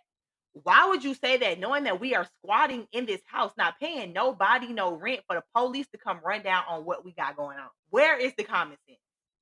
It's not present. Exactly. You making it hard for all of us. We out here trying to follow your mission, your dream, your vision, and you bringing bullshit to the front door. The common sense was left in Costa Rica. You risking it all for everybody. And they were fighting hard to try to come up with answers for him. I mean, how do you explain to anybody? Yeah, he was investigated. They didn't find anything, but there's video proof of him saying it. Cause we could chalk it up to they just didn't give a fuck. It's little black kids. They don't care. I'm gonna go with that option. We could chalk it up to that. But what we do have is you sitting there saying it with so much conviction and everybody around you applauding it like it's okay. Because when you said it, it didn't shock nobody around you, which further lets me believe that it was happening. It further lets me believe that he also believes no one cares about these little black kids, so I can do what I want to do. But also, we got to go back to the little boy that he was. It happened to him and nobody cared about him. But that type of stuff, when you do stuff like that, when you put those type of videos online, no matter where you go, as long as where you land up, they can access the World Wide Web, they're going to be able to find it. Most definitely. Unanswered questions about this still linger, though. To this day, what did the children say? Did their voices remain sealed? Why retract what you said if you was clear, if you was innocent? Hard hitting question. Innocent men don't reframe shit. If I ain't do it, I ain't do it. But why change the story? Mm-hmm. Did no threat mean no crime or just no proof? These are questions we will never know. We'll never know the answer to these questions. But if somebody got the answers, the Black Docket CC at gmail.com, please email me if y'all can come up with this file and let me know because I am intrigued to know what he was doing. And when you find out, we know you're gonna let me know. So. You best to know I'm gonna let you know. This wasn't cancel culture. This was a state reacting to a man's own words on camera. The system did its bare minimum. They knocked, they asked, they closed the case. But the court of conscience, that video became a shadow, and that shadow will follow him every day for the rest of his life up until right now today. So now that he's made the block hot in Texas, like I said, they got to find somewhere new to go. And they landed on traveling to Belize for a fresh start. Boy, was they wrong. They went and got set up, but see the thing about Belize, it doesn't readily have the World Wide Web available. So they had to go find like this little I think they call them like internet cafes where everybody just sits in there and get online. So Eligio was in there, hunched over a terminal, uploading his latest truth to the World Wide Web. Because God forbid they get somewhere and sit down and shut the fuck up. But obviously, we know he can't do that. So he in there uploading a new video. Out of nowhere, somebody else who was in the cafe looked at him, looked back at their computer, looked at his face, and froze. Realizing that they had just seen him on that video talking about my son play with my um private part online. The man flips out. The man started calling this nigga a pedophile, get him out of here, as he should, throwing stuff around. So now it's a scene. And you know, anytime there's a scene, everybody looking around like, who, what happened? It's a lot of owls in here. Listen, they was not going for it. Keyboards went silent. His followers looking around, dazed and confused, trying to act like they don't know what's going on. Yeah, okay. Word spread like wildfire through Belize. By sundown, the neighbors were standing outside them tents chanting, "We know what you did. Take your filth elsewhere." They was throwing rocks at them damn tents. They was throwing cans at them tents. The police never came. They never went away. Just and this is what community is. Like, I don't know what they talk about they was building and what they was trying to do, but this is what community is. That community said you did it to somebody, kid. You won't come fuck around over here. We not finna let you play around like that over here. Yeah, we're not with that. So once again, they all packed up into another fleeting truck. Eligio again yelling and screaming at that damn phone, his voice quaking. Because again, I think he's scary. I think once these mountain jungle people start getting on that ass, I think he'd be Yeah, scared. he definitely was marked out once they laid it down. Yeah, They already knew what it I was. think he'd be scary. So again, he go yelling, talking about y'all see this? They do this. All black, they do this to all black leaders. They stabbed MLK. They smeared Malcolm. This is how systems crush the truth. Eligio Bishop, sir, please do not piss me off. Disrespectful. Martin Luther King was stabbed in 58 by a mentally ill woman while he was organizing bus boycotts. You are being chased from Belize after describing sexual acts near kids on camera. Not the same struggle. Not even remotely in the same fucking universe. This wasn't prosecution. This was accountability. This is what community was supposed to do. We don't know what you had them people doing. We don't know what y'all was doing. But when somebody comes say you did something to a child, they never even met the child. They don't even know if the child exists for real. But what they did was ride for that child. But one thing we do know they was doing was condoning his foolishness. His followers? Yeah. Absolutely. So he done got kicked out of Belize. So this is the part where the cult really starts to fall apart. Every time you turn around, something is happening at an alarming rate. What followed him from his childhood to now is if it ain't one thing, it's another. Mm-hmm. That shit followed him like the monkey on his back. He was a agent of chaos. And I feel like it was always something because he made it always be something. Always. So the year is now 2018. The cracks of carbonation are widening. Honduras, Costa Rica, Belize, each retreat ending in total chaos. Then came Magdalena, a 59-year-old woman who had worked 30 years managing a men's suit shop in Chicago named Gentleman's Attire. She was a mother of three, a grandmother, and some way, somehow, she got linked up with these people and they changed her name to Mama Dia. Picture her, soft eyes, hair silvering at the temples, always the first to offer a hug when the followers were quarreled. To the lost 20 somethings, she felt like home, a common presence in all of the foolishness that was happening every single day in these faraway lands. I said her daughter spoke of her mother in great detail. She said her mother was chasing light her whole life. So who was she before she entered carbonation? She was a member of the Bacani Zakin Synagogue in Chicago. Izette said her mom would come home after Sabbath service humming Hebrew prayers while frying plantains.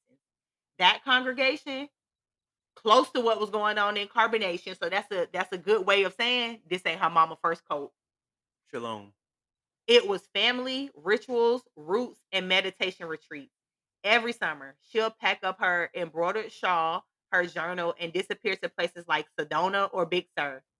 When she would return, she would be glowing, saying, I said the universe whispers if you listen. She spent 30 years of her life in that store. And the store was more her than anything else. She knew every client's measurement by heart. That was her magic, seeing people for exactly who they were and not who they wanted to be. Then in spring 2018, Izette notices a shift in her mom. First, she stopped wearing her Star of David necklace that she had literally been wearing since Izette was born. Right there. Right there. We would have been packing the motherfucking bags. Most definitely. We going to the jungles. I'm going to get my mama. She moving different. I don't know if she didn't wore this since I was alive and she took it off. We on the first thing over Man, there. what? We not doing that. And we deep too. Hello? Her text got detached and different. She started saying shit like modern religion is changed. Real truth is off grid. Them words sound like Eligio was sending them text messages. I cannot see no 59-year-old woman saying no shit like that. I think he was getting them phones and texting everybody family back. And or telling them what to say.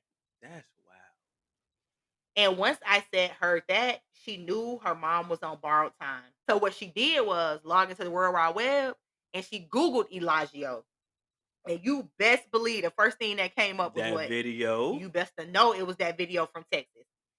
Izette said she felt ice in her chest. Like, can you imagine your mama is gallivanting the world with a nigga that's talking like this? I would denounce my mother. But you can't because, like, her mama was close. This is what she do. So it's just like you don't want to do. Mama, you know I love you.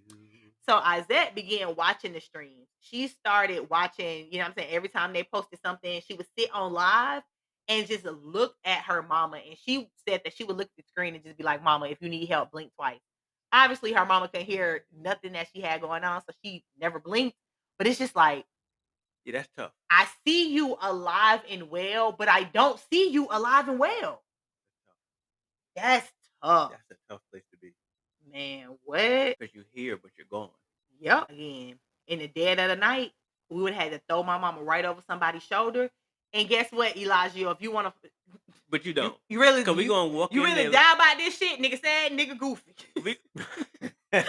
We going to walk in there like the Jack Boys. Hello? So we know. Lay it down. Come on. Lay it down. We want the old lady. Hello, we just here for the old lady. We can do this the easy way or the hard way. Let everybody be cool. Nobody gets hurt. We just want, we want what we want. And then Izette said she saw her mama on the live streams. They calling her Mama Dia. She looking around like, who the fuck is Mama Dia? Who are y'all talking to? Not realizing they talking to her mama. They done changed her name. She said her mama was smiling directly at the camera while Eligio was just standing there ranting and raving about God knows what. Her hair, she was one of them old ladies who kept her hair done. You seen her, you know that hair was finna be, you know what I'm saying, the little wavy situation. My girl hair was matted up, matted together. She had like this really distinct laugh. They said it was replaced by like just a flat Took her soul away. Took her soul. And none of it was true to her, right? I don't care where you go. Again, if y'all go on a retreat and you run away and these people is completely changing everything about you, you are in a cult. Please seek help. Please seek help. Consult a physician. Yes. The worst part about it was her eyes. Isaiah said, like, her eyes just looked hollow. Like somebody just literally took a spoon and just scooped out all the soul, all the things that made her mom. That shit was gone. So by May 28th, Izette received a text with 2 words: signal bad. I feel a way about that text. Like, why would you just randomly text me signal bad? Is that I'm thinking, would it be a message? But if we run in with the idea that Eligio is sending all the texts, why would you send that? Exactly. But after that text message came, radio silence. And Izette knew something was up because one thing mamas don't do is disappear. If your mama do retreat, if she say we can't use our phone between 6 and 6, a lot of time, if your mama was up there in Tennessee too many days and then make contact with somebody, she gonna make contact with somebody. To the mountains we go. Like, yeah, because she gonna make contact with she's somebody. Gonna talk to somebody. Like, mamas just don't do that. You know what I'm saying? I don't care how far off the retreat that they are. If she made it her business to keep in contact with her daughter, she wasn't gonna stop. So when she stopped, Izette immediately knew something was wrong. Between May and June, that's just a month, they made their way to their final sanctuary in Mexico. They rented a villa in the Laconda village. They had stone stairs, a turquoise plunging pool. Ooh, I like that. They still was living, and with no water in there, and they still was living in them damn tents. They was so sick of Eligio. I'm getting real sick of him. He did, cause I can't stand an individual that abuses his power. I just can't. So they did their morning rituals. The followers emerged barefoot, stretching towards the mist. On June 19th, 2019, it's gathering time, and one person is missing. Looking around, they realize it's Mama Dia. So they sent somebody to check on her in her tent. Philip went and checked on her. Her tent was still zip shut, silent. He knocked, she didn't answer. So he unzipped the flap, and what did he find? He found Mama Dia curled on her sleeping mat, still wearing her clothes from the day before, skin blue like twilight. Her lips was parted, no breath. So by this time, another follower came to the tent with Philip, and by that time, they checking her. Her hands was already stiff. They knew it. Once she didn't come out that tent, they already knew. By this time, Now everybody calling the authorities because this shit has now taken it up another level. Yeah, we was doing bullshit, but this is the first dead body that done ever crossed our way. 911, help us, please. Now, y'all supposed to be here with y'all Lord and y'all God and y'all Jesus. He don't know what to do with the dead body. That's He another didn't know thing. what to do with the robbers. I'm not off of that situation. But when it comes to cults and people do stuff like that, like when it start going left and they cult leaders don't have no answers, I just be wanting them to wake up. He's supposed to be God. Now they sleep. They is knocked out. They in the REM stage right now. And listen, the medical examiners came and they said that she died by cardiac arrest because of her history with hypertension. She was also prescribed daily meds that she was supposed to take every day. But for months, Mama Dia was following Eligio's doctrine of pharma is poison and nature heals. So because of this, she flushed her pills down the stream because they had no toilet. And you see the abuse. Super Taking a abuse. little bit of the truth and dousing it with the BS. Yep. Yes, nature does heal. Yep. But I can assure you, Mr. Eligio, you do not have the knowledge of the herbs that she needs because you couldn't even get the right domiciles for us. Nigga, we don't got the right houses. We ain't got no running water. Yeah. You don't know what you're doing. You Yeah. leading us to nowhere. Yep. One of the followers said 3 days before she died, her ankles were swollen until they turned purple. Now, the only time I've had like discoloration skin is when I had to go get all of those shots and like my arm was black and blue. I could only imagine your ankles being like that. That's the symptom of something going on with the heart. Ankle? Turn purple or turn Leg, purple? just your legs swelling and turning Oh. purple. Yeah, bad circulation. Okay. They said she was limping while she was gathering firewood. So you see that this lady ankle is turning purple, discoloration, and you still got her out here working. This he don't deserve. He At does all. not deserve. At all. He don't deserve. So the follower said she pulled her to the side and told her, "Mama, your heart. Tell Bishop you need to go to the hospital." She said, Mama Dia looked down and whispered, "Faith is my medicine now." Did he pressure her or did she silence herself? Either way, that nigga killed her. Her death Ooh. is 100% on him. Yes, it is. If that lady had never went over there playing around with this fool, she would still be here today. She would still be here. I'm not going to say that. We don't know. But we can say she wouldn't have died in that There you forest. go. She wouldn't have not in that goddamn tent. She wouldn't have died in that tent. She wouldn't have been in whatever country they was at. And do you know, Isaiah said when they finally called, the only thing they told her was it was a peaceful passing. She died by natural causes. Isaiah said she begged these folks, asking her, where was she? She didn't even know where her mama was. Where was she? Who was she with? Did she say my name? They didn't give her shit. They didn't answer not a nary of the questions that she had. Then, wait, there's more. Eligio lawyer emailed her talking about sign this liability waiver for your mama belonging. They took her mama's life, then they tried to erase how it happened. And I'm gonna step out on faith and say that it was not no fucking lawyer. That was him sending shit from Carbonation ESQ. Hello, my name is Eligio. Like, I know it was them.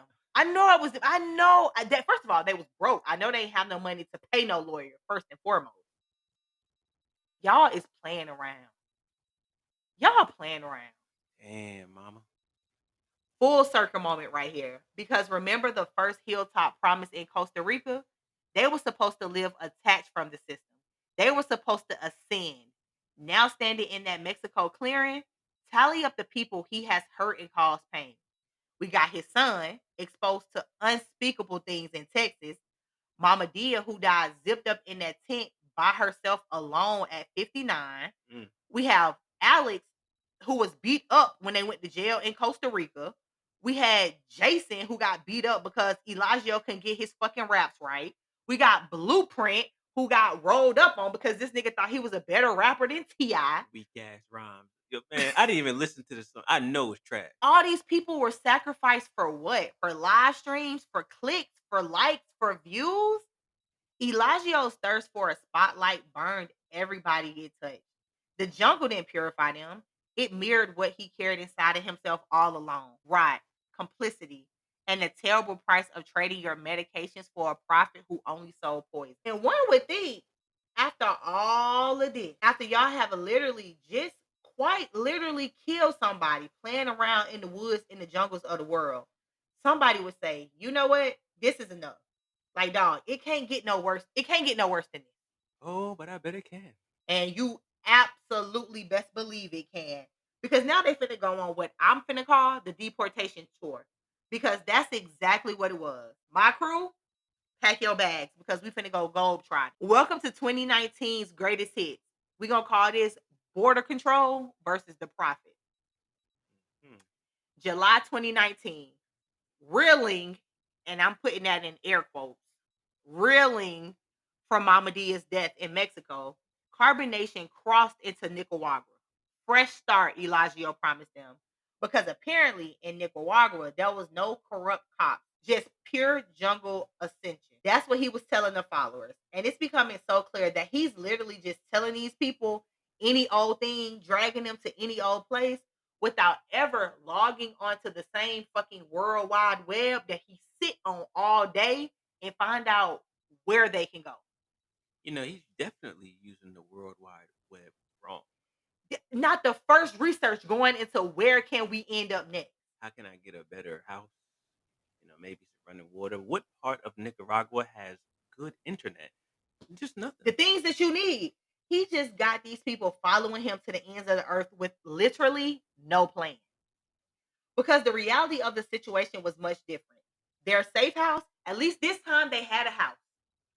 They had a house. We was out of the tent. Now they go wash their ass.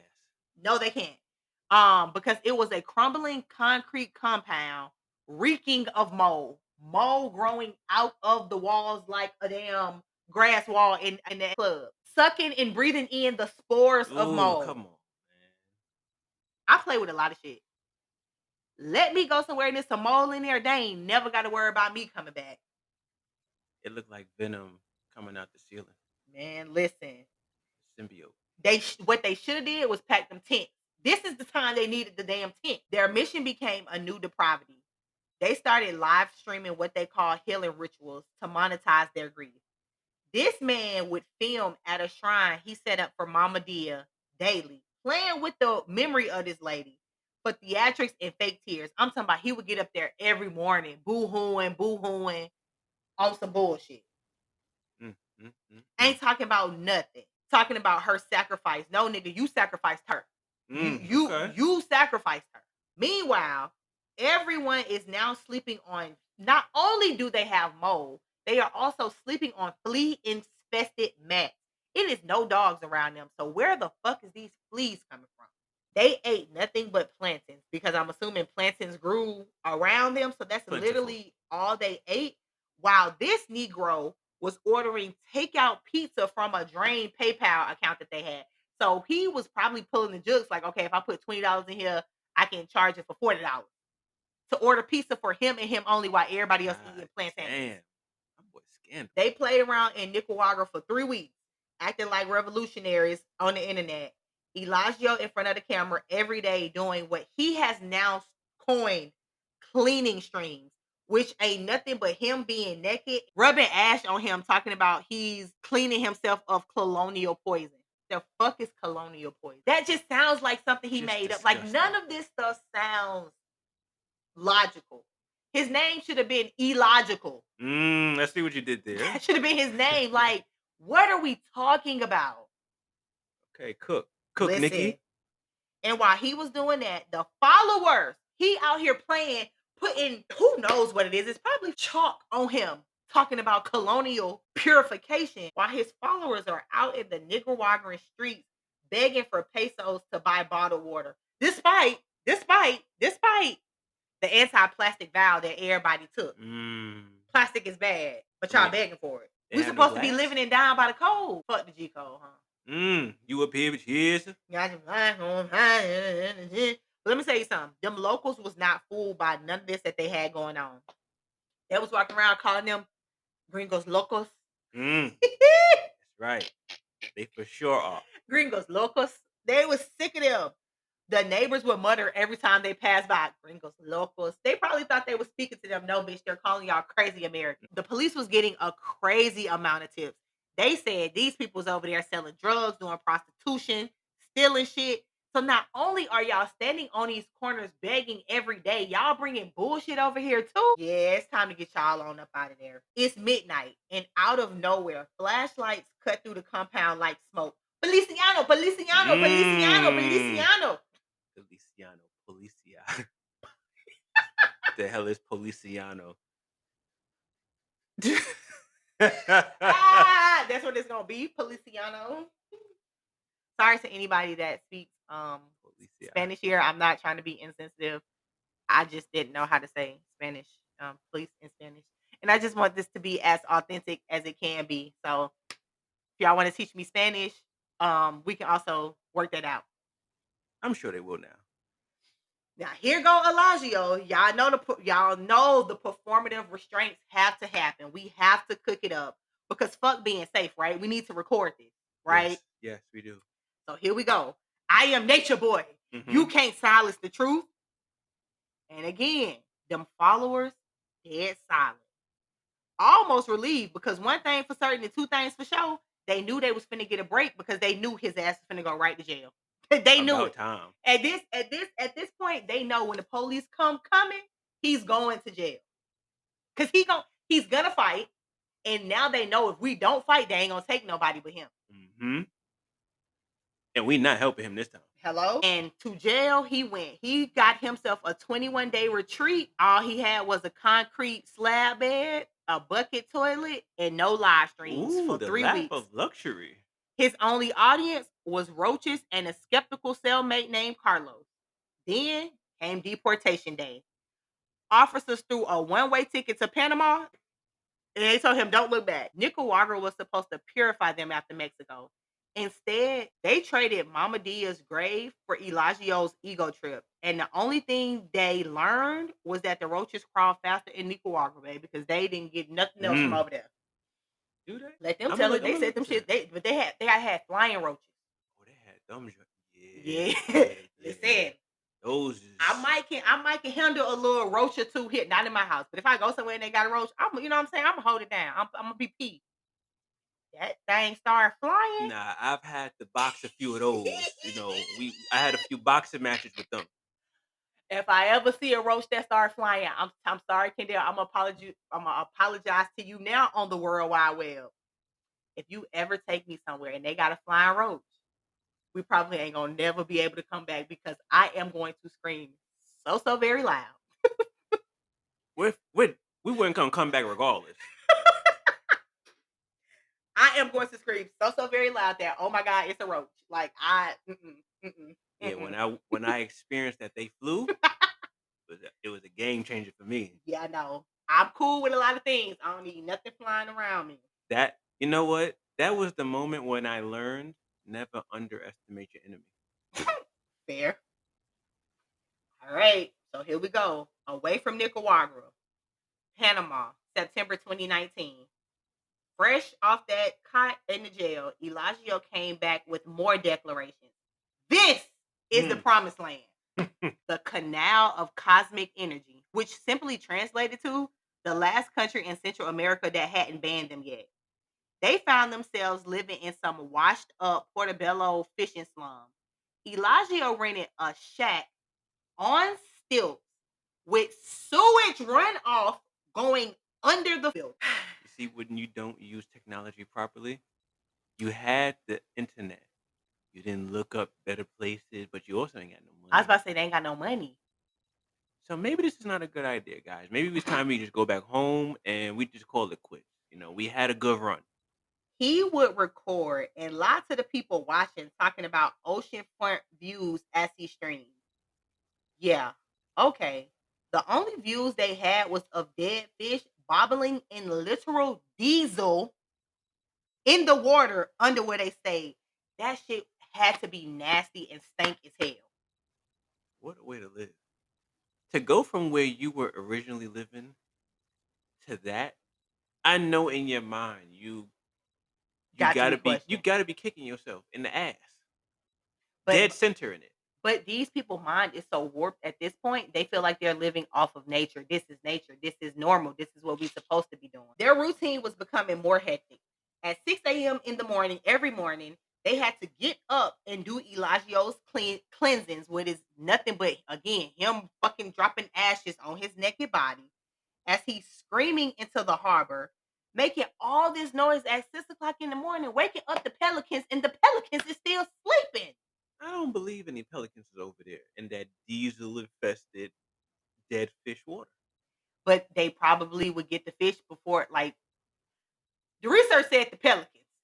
Shit, okay, then the pelican. By noon, they were going literal dumpster diving at El Pez Feliz, which is a restaurant, and that's how they would eat.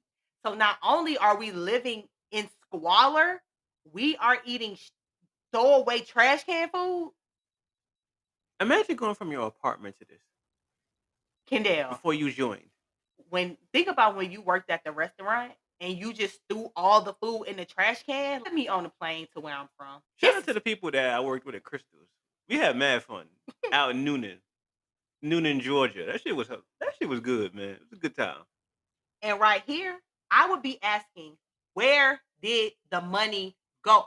Where that money at, LaShondra? Where's the money, Elijah? Did LaShondra ever get that money? LaShondra never gave the money back. Come on, man. She still saying them Bible verses every day. She wake up every morning and say her Bible verses. I think she married again, too.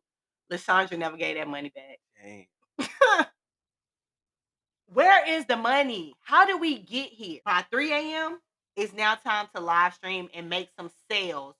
He is now selling carbonation healing waters, which ain't shit but that dirty, nasty sludge water that they filter out and sell to people. Or attempt to sell to people, because I don't know if anybody was buying this shit. How are you filtering? Because I know you don't have the proper. They probably just putting it through like a cloth or something, and they marketed it for only $49.99. And they said you can use this to detox yourself of colonial trauma. I'd rather use ShamWow. What is colonial trauma? I don't know. I feel like he made that up. He definitely made that up. It sound made up. But yeah, this didn't last long either, because turns out the Panamanian cops track Instagram hashtags, especially when outsiders are posting things like living illegally in your paradise, hashtag sovereign nation, hashtag fuck border, hashtag your ass finna go to jail. You might as well say that. You don't have too many times to post them type of posts on the Panamanian World Wide Web, because on the 14th day, who is it? Immigration. Let me holler at you real quick. So Eligio tried to barricade himself under this moldy sofa. Immigration officers looked at him, laughed, dead in his fucking face. One of them officers kicked that damn sofa like cardboard paper. They punted that bitch across the room. They came in the house trolling, tossed him, hola, nature boy. Nicaragua called. They missed you. At this point, the whole Central America hates you. Nicaragua? So nice of them. You not from there either. So that's code for we know you was over there doing bullshit. We finna send you somewhere else.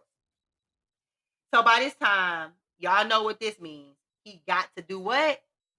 Get that phone out and start hooting and hollering. Yelling at the phone. Talking about this was his last stand. Here we go. Talking about he's the Black Messiah. This is his radical put. And before he can finish that puh, let me go ahead and put these cuffs on you, my boy. Here we go. We don't care about nothing that you're talking about at all. And so they put the cuffs on him, and then he's still recording because they literally just knocked his phone down. The damn police go talk about, no, actually, my friend, this is tourism violation. The way the police in Central America was trolling this man needs to be studied. Indeed, it does.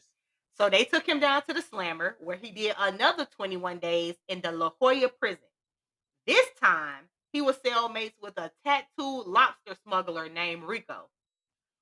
Rico was not fucking with Eligio at all. I thought he was going to be on BS. Okay. Rico said Eligio was in there begging for a mango. He gonna tell Rico he'll give him $5,000 of the coat money if he just give him one mango. Rigo wasn't going for none of that shit. He said he don't like him and he was standing on business. I don't want your dirty money and I don't want you around me. At all. And he indeed did not give him no mango. All that talking he was doing, it was not working behind these walls, bucko. Not at all. And after them 21 days came deportation day again. Officers handed Eligio a one-way ticket to Costa Rica. 0 fucks was given. Told his ass next time, try Canada. Now, mind y'all, he has already been kicked out of Costa Rica. Can't go back there. As soon as he touched down. Come on, somebody. But once he was back with his people, he came talking about Panama betrayed our life. Nah, nigga. Panama just had sanitation standards, and they was not about to play with none of y'all. That's why they deported every single last one of y'all. You know, it's really hurting me to hear my black people not washing their ass. Not washing their ass. That's just nasty, just man. Nasty. And after all of this rigmarole, we are now at March 2020. And anybody know what that means. Global lockdown. The borders were slamming shut. And a scammer like Eligio saw his opportunity. He decided he was taking his trip to Hawaii. Yes, it's America, but it's isolated by an ocean. They'll never find us. Because at that point, they was living like they was on a run. Like literally, they was just bouncing from place to place to place to place to place at this point. Niggas is fast and furious. You hear me? The dream was simple. Palm trees everywhere. No more deportation. No one could do anything to them until reality set in. Because they landed as Honolulu's strictest COVID restrictions took place. After, first of all, coming over there, you had to do a mandatory 14-day quarantine. You hop off the plane. I remember those days. You go sit somewhere for 2 weeks before you do anything. Strict. Honolulu was not finna play with y'all. And it's an island, so I can see like probably getting vaccines and getting shit over there was probably super hard. So I can understand the sit your ass down for 2 weeks. I 100% understand that. Not only did you have to do a mandatory 14-day, you also had to get a GPS ankle monitor for all tourists. Everybody coming on this bitch on house arrest. I think my mother had to do that when she went to Barbados. When she met the president? Time. No, I think before she met the prime minister. Hello. Big dog. Shout out to the prime minister of Barbados. Barbados, yeah. It was a $5,000 US of A currency fine for anybody that stepped outside and that ankle monitor started beep, beep, beep, beep. They want their $5,000. Ooh, that's heavy. Hawaii was not playing with y'all, okay? They said keep it right and keep it tight. Aloha. But y'all know this man ain't listening.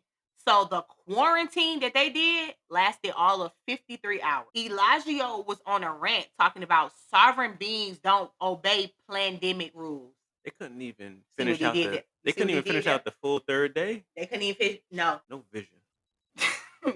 Yes. Come on, Smoke. Day one. The first day that they got there, he made them film a Free in Paradise manifesto. So they went to Waikiki Beach. The tourists who did what they were supposed to do, who did they 14-day mandatory, had they house arrest bracelet on, went out, had they mask on. They was doing what they were supposed to do, walking the beach. And these people were utterly shocked when they see these butt naked ass black people in the water chanting bullshit. Why, man? In the height of COVID, you ain't got no mask on and you butt ass naked in the water. Boy, you was about liable to be burnt at the stake. Boy, they what? That is a. Remember that time? If you cough too much, hey, you still can't cough around me for real. You got about 2 coughs before I'm looking at you crazy. You cough, you sneeze, you couldn't do anything. Kendall, and these people was butt ass naked in the water when we didn't know how it was. This is March. We didn't even know how it was passed around at this point. Oh, we were just on shutdown. And y'all are in a body of water playing around? Because we got shut down March 15th. Yeah, okay. And from that point on, once the cops came and pulled their naked asses up out that water, they was on them like right on rice. They took them back to the Airbnb, took the Airbnb address because they needed to know where to drop off all them quarantine violations that they had already racked up. So here's to name a few, because now they watching them. You know what I'm saying? We don't have nothing to do because I'm sure the people of Hawaii know how to sit down and mind their business during quarantine, so the police don't have nothing but idle time to watch you. By the 12th hour, they did a grocery store run where they didn't wear no mask. The 28th hour, they had a beach bonfire that had 30 plus people in attendance, all followers of Eligio, by the way. Of course. Hour 53, Eligio did a live stream where he was sitting and yelling, "COVID is fake, watch us breathe free," as he pans to his followers, licking the fucking doorknob. He was one of those special children. And he called it the immunity challenge. Yeah. As you can imagine. I don't know nothing about the law enforcement in Hawaii, but they was able to get a SWAT team together, SWATTTTTT team together. Cool J was there? Listen, maybe. They came in their PPE. They had on N95 masks, and they surrounded the rental. Ooh, they didn't come to play. Here y'all go. Y'all know y'all boy had to pick up that phone and start hooting and hollering, talking about this is the defense from the land eye. We are a sovereign eco nation. Your laws don't apply to us. The officer got right in his face and told him, "Sir, sovereign nations don't book through Verbo. You violated emergency order 7.3. Cuff them, boys." And cuff them they did. Get them up out of here. First, they handed their ass a mask because nobody was going to play around with these stinking ass people. That's considerate. And right after they handed the mask, they locked all their ass right on up. Eligio still screaming that they were muzzling the truth. The cop just sighed, told his ass, "The truth is contagious now, pal." Hawaii County Jail. Eligio was put in a 6x8 cell, no ocean view, and it was COVID protocol, so they ass was on a 23-1, like they was on death row. That's the worst type of jail to be in. I'm not on death row, and I'm on 23-1. Man, please. He somehow was able to find a new follower in jail, a meth cook called Kalo, who moonlighted as a jet ski thief. When they asked Kalo about Eligio, he said, "He dumb as rocks." And you know, I think I gotta agree with the meth cook on this one. Facing 90 days in a COVID hotspot prison, Eligio folded again. He pleaded no contest, sentenced to 90 days suspended under one condition: they leave Hawaii within 24 hours and never return. The judge added a footnote to his paperwork that said sovereignty ends at Hawaiian Airlines Gate F12. They was not playing with this nigga at all. At all. They was not playing with him. They fled Central America to get deported from America to America during a global pandemic. Because how the hell you even get deported from Hawaii? You can tell this was not planned out. Come on, man. Eligio was calling it martyrdom. I'm going to call it the dumbest pilgrimage in history. As the airplane climbed over volcanic peaks, carbonation ascension hit new lows. Altitude, 30,000 feet. Morale, sub-basement. His elevator in his head, in hell. Next stop, nowhere left to run. After Hawaii spit them out like a piece of Hubba Bubba, carbonation hit mainland America like a fever dream, crashing into reality. April 2020, the world was locked down.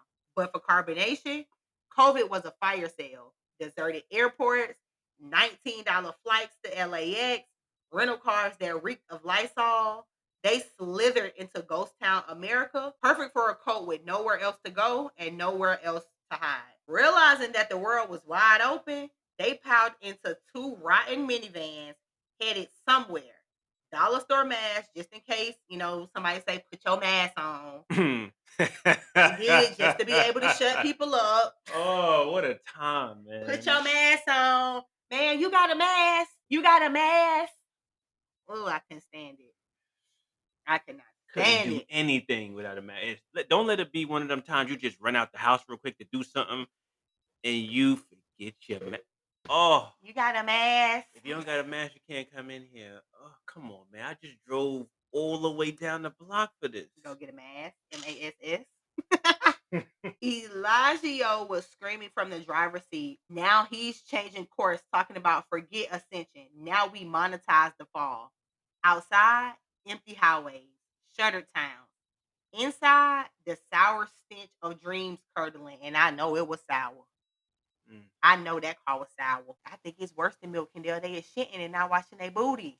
Man, they still ain't washing. No. That nasty. Their first house, they went and squatted in a house in LA. Wash your ass. A foreclosed condo near Inglewood. I bet you he ain't go over there playing around. Of course not. I bet you he ain't go out there playing around with They that would have bullshit. marked them out immediately. Man, listen. The sacred land Eligio promised them was nothing but a backyard strewn with needles, a kitchen swarming with roaches, and some solar panels that they bought off a meth head that was trying to sell it. We're in a new place, so you know that means a new manifesto. This time, they consisted of live stream brawls. I'm talking about members body slamming each other until cracked concrete. They call this shadow work. Eligio's many sister wives would have slap battles where he would be refereeing, screaming harder. The algorithm is watching. This nigga is sick. And the people that sat and watched this is even sicker than him. And notice he's always giving instructions to harm the people, but when it's time to do what you got to do, my boy is shaking like a stripper. Scary. You know what I'm saying? With the baby oil on his cheeks. Scary. Pause. Eligio's signature move was shoving the camera in followers' face mid-fight, screaming to the viewers, y'all better click now, Real Nigga Moments Live. During one of these fights, a follower snapped his literal rib. And do you know these motherfuckers put the camera on it, calling it a demon exorcism? He don't deserve. You gotta go. He does not deserve. They said it sounded like a chicken bone snap. And do you know this sick nigga Eligio zoomed in, screaming, you see that purity emerge?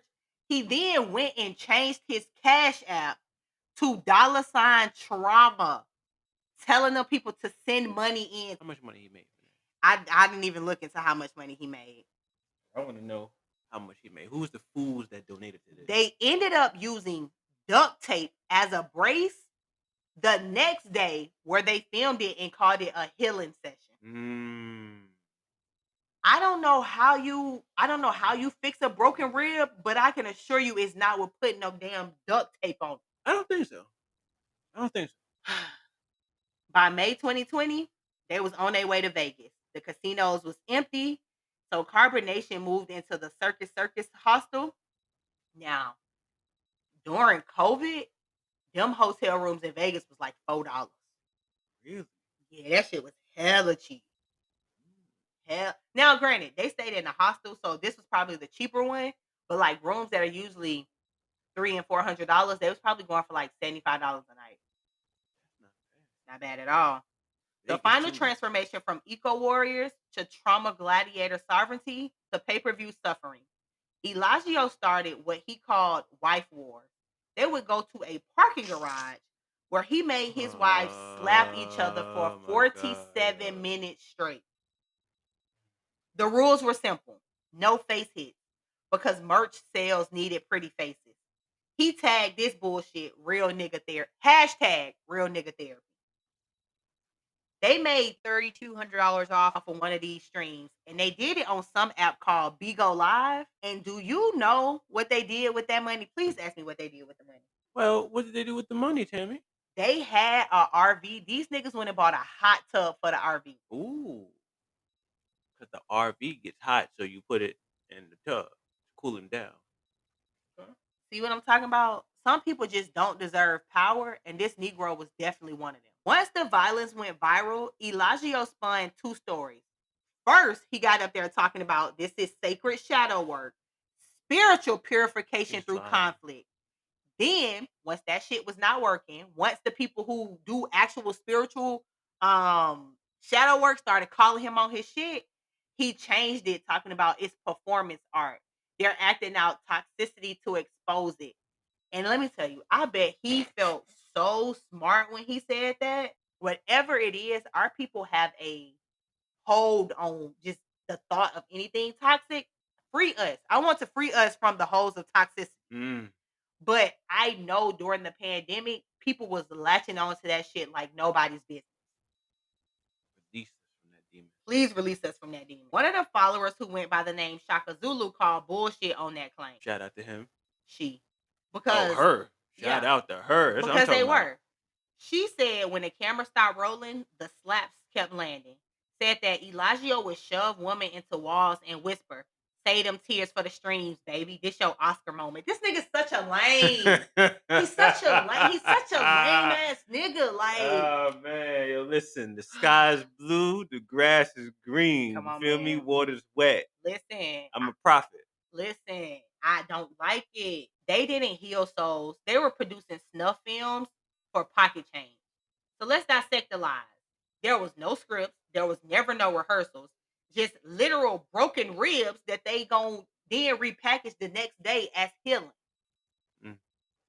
There was never any consent. Followers had to fight for meals or they was forced to sleep outside of the van, which probably was better. You know what I'm saying? Fresh air and not breathing in all them toxins from their body. Definitely smell like dumpster juice. And the root of the evil was money. One of these fights had $3,420 deposited into one of his wives' accounts for one of them slapping contests, where she actually got a concussion from being slapped for 47 fucking minutes. Do you know this nigga spent $0 on her ER visit? Shaka Zulu said she drove the girl to the ER after Eligio shattered her cheekbone. Nurses asked her what happened. She said the wife just mumbled method acting. Her fingernails was gone. They was later found in a Vegas bathroom stall where he had choked her off of camera. Eligio was calling this genius. I'm calling it a crime, and he should have definitely been arrested for his crimes against humanity at this point, because this nigga's a terrorist. Like, we out here hunting Osama bin Laden. They should have been hunting this Taliban, nigga. Taliban. This nigga's a terrorist, dog. Like, so by this time, that $300K that Philip gave had vanished, and once his money was gone, so was he. They was no longer telling him where the next stops was on the homeless and broke world tour. So carbonation became a parasite, sucking cash from every vein. One of the followers got a monthly VA disability check because he had PTSD. It was for $1,800. Eligio was funneling that fucking money into something he called sacred funds that nobody could use for except for him. Somebody was getting social security payouts and they used that to buy survivalist gear. Again, it's the pandemic, so you know they was running them PPPs up like nobody's business. He was on stream doing the PPPs talking about this is reparations. The Fed should have came and knocked that door down that day. Everybody was getting food stamps. So they was using this money, wearing Whole Foods down to the ground, buying grass-fed steaks every single day for Eligio while they ate ramen. And I'm not talking about the fancy ramen. They eating a noodle cup 20 for $10 ramen. You know, I would have poisoned the fuck out that steak. Too, you eating that while he eating steak? Yeah, nah. With your food stamps? Nah, I'm gonna put some of the in the ramen. You put some of the steak in the ramen, but you not. No, that's not that type of party. Yeah, no. They was blowing through money fast, so they had to resort to good old catfishing. They call it simp tax, where they would slide into women's DMs talking about prove you're down for the revolution, send $200. Do you know how fast I would have been reported and blocking that page? Like, if you do not get your ass out my, but you know what?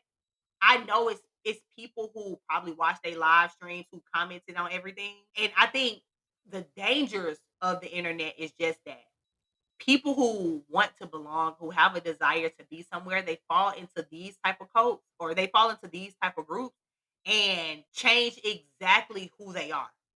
This one lady, she was an ICU nurse working through COVID. She was sending these people $600 a month. What a brutal time.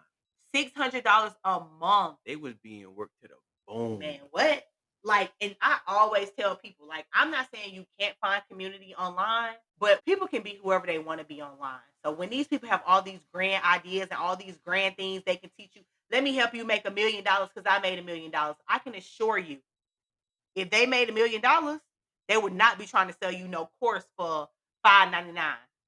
You feel me? Anybody that's trying to sell you something for a profit is trying to make she's gonna make another $1,000,000 off the people who buy it. That go for ebooks, they go for them classes. One thing for certain and two things for sure, if we didn't learn nothing from Eligio, we can all get on the World Wide Web and get on the Google. Oh, I thought you were gonna say we could all get on the World Wide Web and do nothing with it. That too. And then we also could go on ChatGPT and figure out what we need to figure out. Stop giving these people y'all hard-earned money for nothing. Now, apparently, this app that I told y'all that they was on was called Bigo Live. So apparently, Bigo Live pays 50 cents per viewer per minute. So this is where he was putting them fights at. So Okay. it was at one point in time, it was 10,000 people gawking at one of his wives getting slapped. They was making $500 an hour. Eligio's new gospel turned trauma into grocery money. The followers' humiliation kept the lights on. To be clear, this was nowhere near revolution. It was a panhandling ring with live streams, disability checks, stimulus crumbs, nurses' overtime pay, all converted into gas for that pissy ass minivan that they used to flee the cops, hotel rooms that they used to stream those fight nights, and simply for Eligio's ego, bloated on sacrificial cash that he did nothing to make, which is absolutely disgusting. He did nothing to earn this money. But as we already know, anything out of the mouth of Eligio was a lie. So off camera, the violence didn't end when the stream did. The slaps got harder. Bruises were spreading like ink blobs on all of the followers, men and women. They all feared him in their bones. In that Vegas bathroom where that girl fingernail was found, Eligio wrapped her hair into his fist and was knocking her head on the tile until the fucking tile cracked. The next day, that same woman, skinning and grinning in the phone, talking about some damn shadow work saved me. At this point, their revolution was a snake eating its tail. No more lofty promises. It was only the cold ping of payment notifications. He was just doing at this point, nothing mattered. All the I'm the God, none of that shit mattered. At this point, he was just money hungry. What they was doing isn't new at all. But what he did do was flip the script of what a cult looks like. They didn't live and recruit in shadows, just on the World Wide Web, waging viral warfare, while old school cults hid in compounds. But Eligio's crew brawled online for the pleasure of the comment section. Modern cults recruit in digital trenches. Your phone becomes their pulpit. While you tuning in on your free time and giving them your undivided attention, they don't ever have to convince you of anything. They don't ever have to get you out your comfort At zone. all. They don't ever have to take you away from what you do every day because they can do it on your phone. And one thing about that pandemic, it supercharged it. Radicalization, it happened in silence. Algorithms feeding lonely idealists and pushing more of the same right into the faces of people who were searching for something, anything really. Thousands orbited carbonation, not from fear, but from hunger. Hunger for a better world, healthier lives, deeper truth. Because post 2010, Black spirituality was surging. Eligio sold transcendence for generational trauma that people were now becoming comfortable with talking about in the open. Eligio's message hooked the desperate, those crushed by food deserts, poverty, and capitalism failure. He thrived in YouTube's conscious community, a universe of mega influencers. Y'all know the names. Dr. Umar with his 1 million followers, rappers that were preaching revolution to the masses. Most aren't predators, but their openness to radical ideas is a fertile ground. Enter Rashad Jamal. We may do his case one of these days. He was a monster. And if they didn't wrangle this damn Eligio, he would have been just like this man. Rashad was a child molester who is now serving 18 years for the crimes that he did in his cult. He's currently still lying from the jail walls of that prison, talking about they jailed him for freeing black minds. Okay. That's what they all say. When they get to doing the bullshit and get to cooking the bullshit, it's always because I'm trying to help my people. No, you're doing bullshit to your people. You're actually being more destructive than the white man, actually, brother. Brother, you want a bean pie, brother? Definitely do you want a bean pie. Eligio and Rashad was one and the same. speaking from the same script, which makes me even further believe that he was in there touching them kids in that house. He needs to go. Talking about Kendall, do you know this man was in there talking about COINTELPRO never died. They assassinate black messiahs. Sir, Oh, boo. you absolutely don't fall in that box. And we're gonna autopsy that lie a little bit. Because anybody that listened to my first couple episodes, Okay, Southern girl. Southern charm. I rode a plane.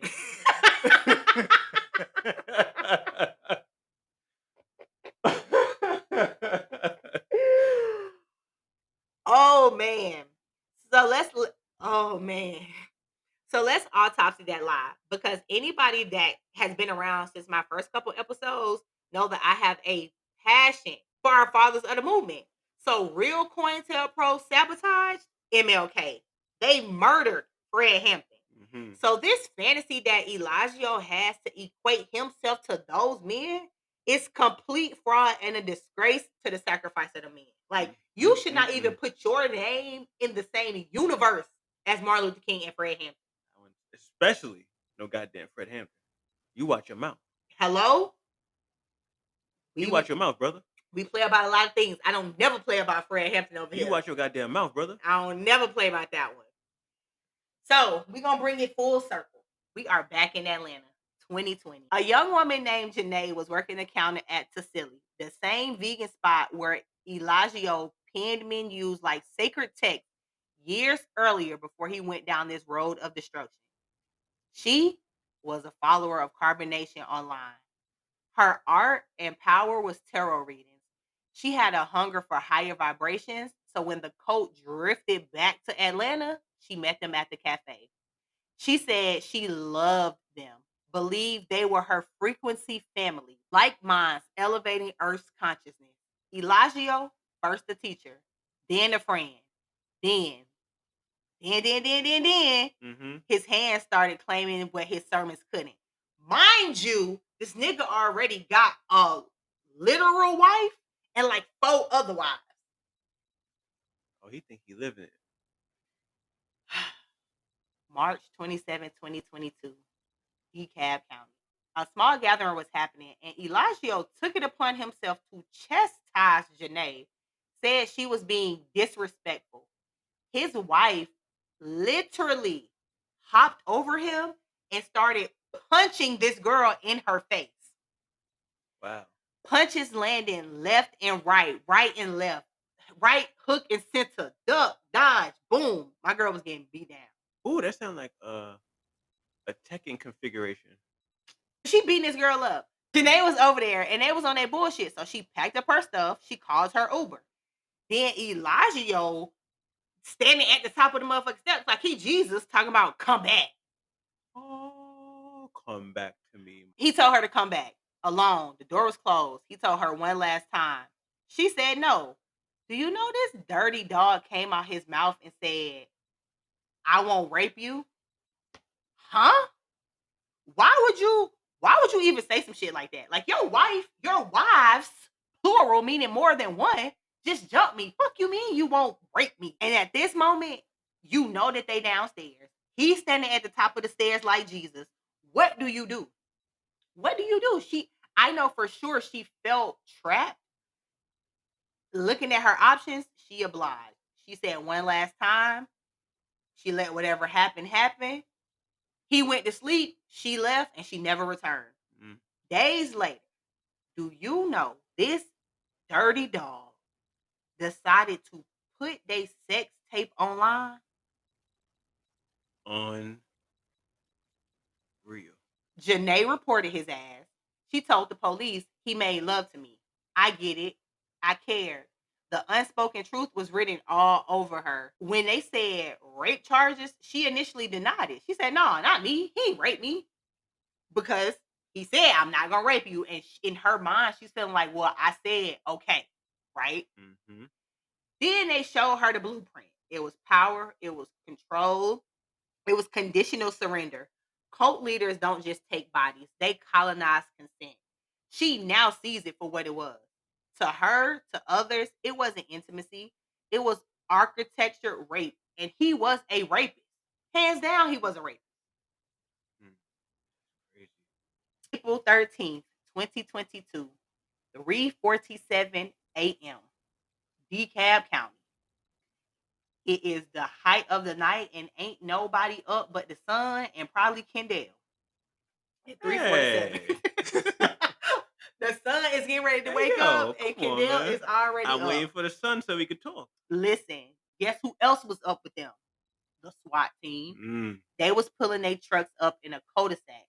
Highlights carving shadows through the Georgia pine. Outside, they are disturbing the entire neighborhood because they did not give them no peace. Georgia Bureau of Investigations, hands up, come out. And these niggas was on a speakerphone. It is 3:47 a.m. in a cul-de-sac in DeKalb County. Well, how about you stop operating your coat? Side of the house, Eligio was dragged barefoot from a closet. He was in there screaming, set up, it's a setup. My fault.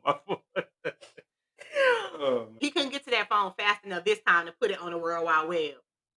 DeKalb PD was not finna play with him like them people over there in Central America. Another follower was inside, his face pressed against that sour-ass carpet, tasting dust and dread.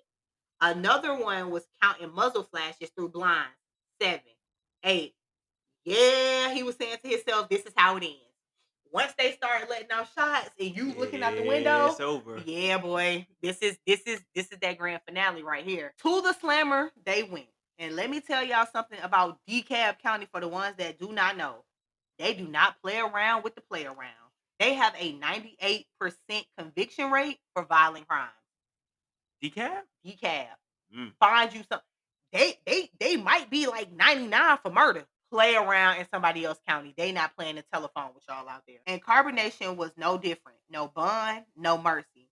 Their collapse played out like a rotten time lapse. 12 hours after their lead was locked down, one of the male followers vanished at dawn. An empty wallet and a stolen burner phone. Day 3, another flees to Puerto Rico. He bought a one-way ticket with his food stamp money. And I ain't mad at it. Day 7, another male follower ditches his code name at a Greyhound station on his way to a new life. Another follower sat in his '04 Corolla, seat pushed all the way back flat for a fateful sleep. Glove box overflowing with carbonation manifestos. The 6 a.m. Planet Fitness shower, scrubbing Eligio's voice off his skin. Unlearning the code, it's like peeling off your own tattoos with a rusty knife. You don't know where his ideas end and where your bones begin. Now, all was not lost when Eligio went to jail. The true believers, which at this point was mostly just one male and one of his wives, they scrambled to resurrect what was left or what they thought they had. So these two rented Unit 7B at Secure Lock Storage to live in that cheap ass storage unit that also had mold in it already. I am convinced he is attracted to places that have mold, mice, whatever infestations. It's mandatory for him. I'm starting to believe that. Well, he's in jail. This is just one of his wives and one of the followers. Everywhere he go, is mold. But also places that have mold they not doing a whole bunch of checking either. Because if they living in here, this got to be one of them storage units where nobody never comes there. They pin stained water manifestos to the moldy ass walls. It's written into the script, literally word for word. It says, "I don't know how they keep finding places with mold. This just seems extremely dangerous." Nostradamus, y'all. Okay. How does one do that? One night at 3 a.m., they got on live screen. The male follower unlocked his cracked iPhone and started filming. The wife, and by this time, she looks like every single last piece of thing she's been through. Her eyes hollowed out, looking like she ain't ate in days. And what do you think she started to do, Kendall? What did she start to do? Yelling at that damn phone, talking about the mission's bigger than one man. Why sink the ark? By this time, baby, that ship had sailed. Only 17 folks was in that live. Far, far, far from the thousands that they was used to. Then a 50-cent donation popped up and it said, for your clown wig, anonymous. Mm. Dun, dun, dun, dun, dun, dun. And one thing I've been seeing when it comes to these people that be begging on live, you send them a small donation or you troll them in any type of way, they get so upset. Like they get pissed off. So the fact that they was calling her a clown, yeah, that pissed my girl clean off. She logged off and never logged back in. The reboot flatline. And while they were breathing in spores and spores and spores of mold, another male follower found himself in the rainforests of Puerto Rico. Now, how he got back there when they got deported, I don't know. Did they ban all of them, or did they mainly ban Eligio? I think they just probably banned Elijah. Because he was causing chaos. Yeah, and everybody else was just there. And they just probably left because they told him to leave. So yeah, that's true. Where he brew ayahuasca with the shaman's grandson. He went on a trip for 72 hours. My boy was high to the sky. You hear me? He got so high that he started throwing up some neon green shit up out of his body. I don't never want to be that high. Never, ever, ever, ever, ever, ever, ever, ever, ever. That boy was on the moon. Man, you hear me? And on this trip, he said he started to see Eligio's face in the moon and then his own. I mean, goddamn, he messed up these folks' head on a deeper level. The follower said this was his awakening. He said the brew bleached his mind, peeled the coat off his eyes, brought some clarity to him, and he saw now that they weren't just followers. They were Eligio's funhouse of mirrors, and they allowed him to pull and transform them into any way that his crazy ass mind could do it. For Janae, who after she escaped him, started waiting tables at a local Atlanta restaurant, wiping sticky boots at 2 a.m. and serving bottles and shots because everything in Atlanta is a club. She's now a single mother, so now she's doing what she got to do for her baby. She is free now and broken away from all cults and all cult behaviors. Her only ritual now, burning stage in her studio apartment while her son sleeps, making sure to keep all that negativity away from them. Hello, sister. But one follower's end eclipsed all them in darkness. Anwar Jawad, Loyal was his code name. He was an 18-year-old boy when he joined Carbonation. He, like Eligio, had a painful childhood. His mother vanished once she pushed him out, and his father died by suicide. So Anwar was a boy who wore his trauma like an ill-fitting suit. He made the things he's been through 100% his personality. So when he found and joined Carbonation in 2019 by going on the World Wide Web and simply Googling how to stop hurting, that is so crazy. That is so crazy. That he had Google and he didn't use the Google to find better places? No, that he Googled. That is crazy. No, that he Googled something so simple and that shit sent him to a cult. How to stop hurting sends you to a cult? That's crazy. The algorithm is different. That's crazy. He wanted to stop holding on to that hurt and grief inside of himself. Eligio saw the hurt in him and gave him the name of Loyal. That said, in so many ways, you're supposed to be here. You matter. That's what you are to us, and that's what we'll be to you. Eligio constantly fed him lies like, I'm your family now. Your purpose, I'm your father now. Your God. Yeah. You see? Your gravity. You're doing too much. One of the followers said Anwar looked at Eligio like Moses parting the Red Sea of trauma. But on April 14th, 2022, 24 hours after Eligio was arrested, Amar ransacked that Atlanta safe house. He took $8,300 cash from the emergency fund, 3 encrypted hard drives where the live streams were stored, a burner phone that was linked to the revenge porn that was posted online. And with that, he vanished north. No goodbye. He ain't tell nobody where he was going. He was just out. But almost a year later, on March 6, 2023, in Ontario, Canada, it's 2:17 a.m. and neighbors are reporting flames swallowing out a boarded up bungalow. When firefighters got there and got inside, they found Amar's body in the basement, curled up in a fetal position, face charred, hands clutching a Carbonation manifesto. The autopsy revealed that he was stabbed 11 times before the fire. After the investigation, 3 were arrested They said it was gang ties and drug debts. Once the word got back to past followers about what happened to Anwar, they immediately started to blame Eligio. They said he groomed a broken kid to act like a gangster, taught him to take what's yours. Fear is weakness. But when you play kingpin with real killers, you Hmm. bleed like anybody else. And unfortunately, Amar learned that the hard way. And we are now on the Black Docket. February 27th, 2023, DeKalb County Courthouse. Outside, it's an overcast. Inside, it's electric. Boogie, oogie, oogie. Eligio Bishop, known to his followers as the Three God and Nature Boy, had entered the courtroom just like another one of his broadcasts, chin high, smile tight, and not a single sign of humility.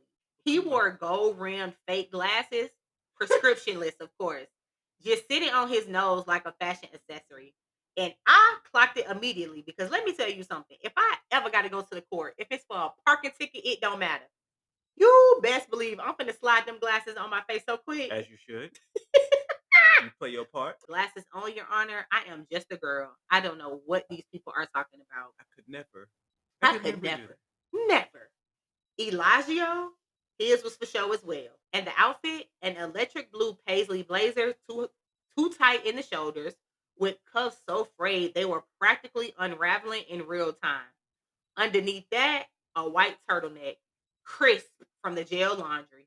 He looked like a wannabe televangelist who ran out of budget and out of time. Shorty talking crazy. But make no mistake, it was all part of the act.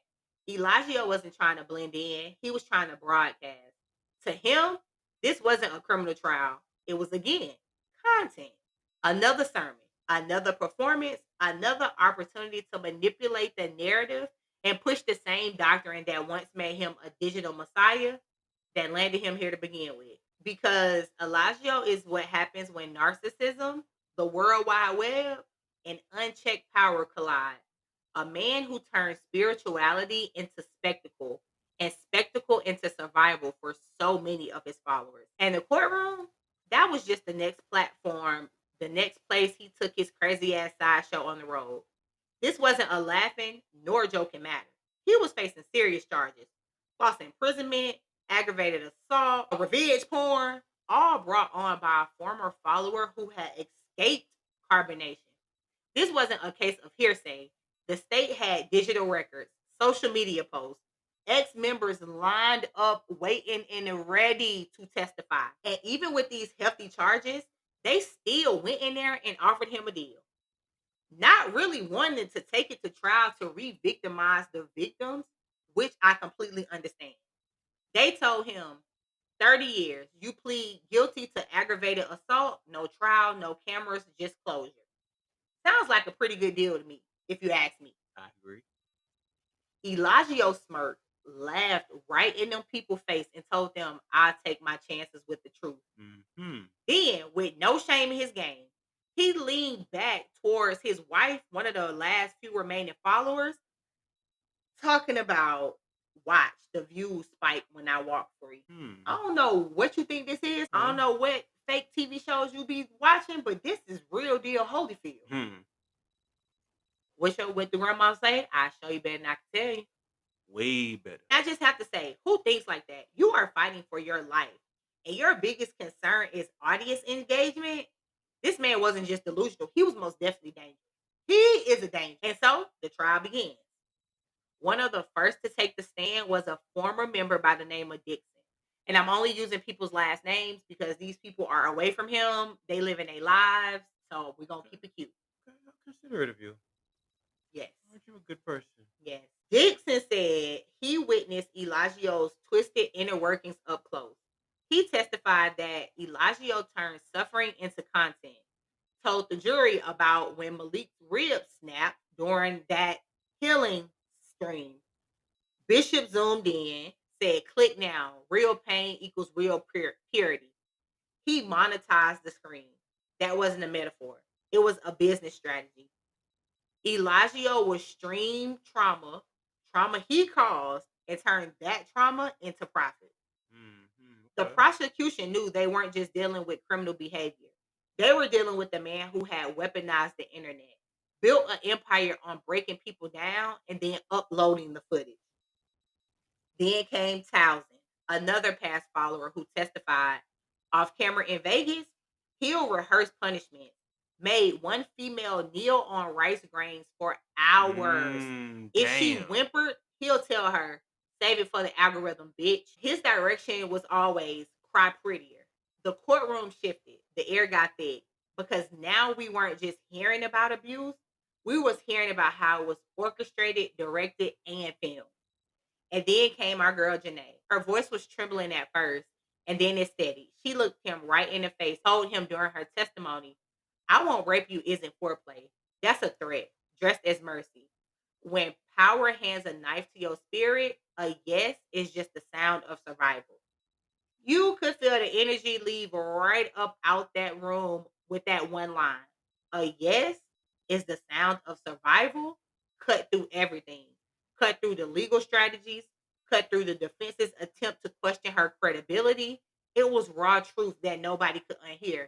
And that's true. Like, yeah, the guys can say whatever they had to say, but not only did she have that, they also put her porn on the TV in the courtroom for everybody to watch. Yeah. So when I say they offered him 30 to not re-victimize them, I'm talking about me. Like, I'm in court and they is watching me hunch every 12 people plus my mama plus the people. That's embarrassing. Up next was another female follower who testified that Mama Dia begged for a hospital. Eligio denied her that, but also told her nature tests faith. She died gasping in a tent while he filmed sunset meditation 15 feet away. So we learned in court that when he sent them people in that tent, he had already knew she was dead. He heard her in there dying. This nigga don't deserve. He don't deserve. He watched her die. He didn't blink. Not because he couldn't help, but because he didn't want to help. Because it didn't fit the brand of what Carbon Nation was all about. And still, even through all of this firsthand testimony, his defense tried to keep it together, but their own witness blew it wide open.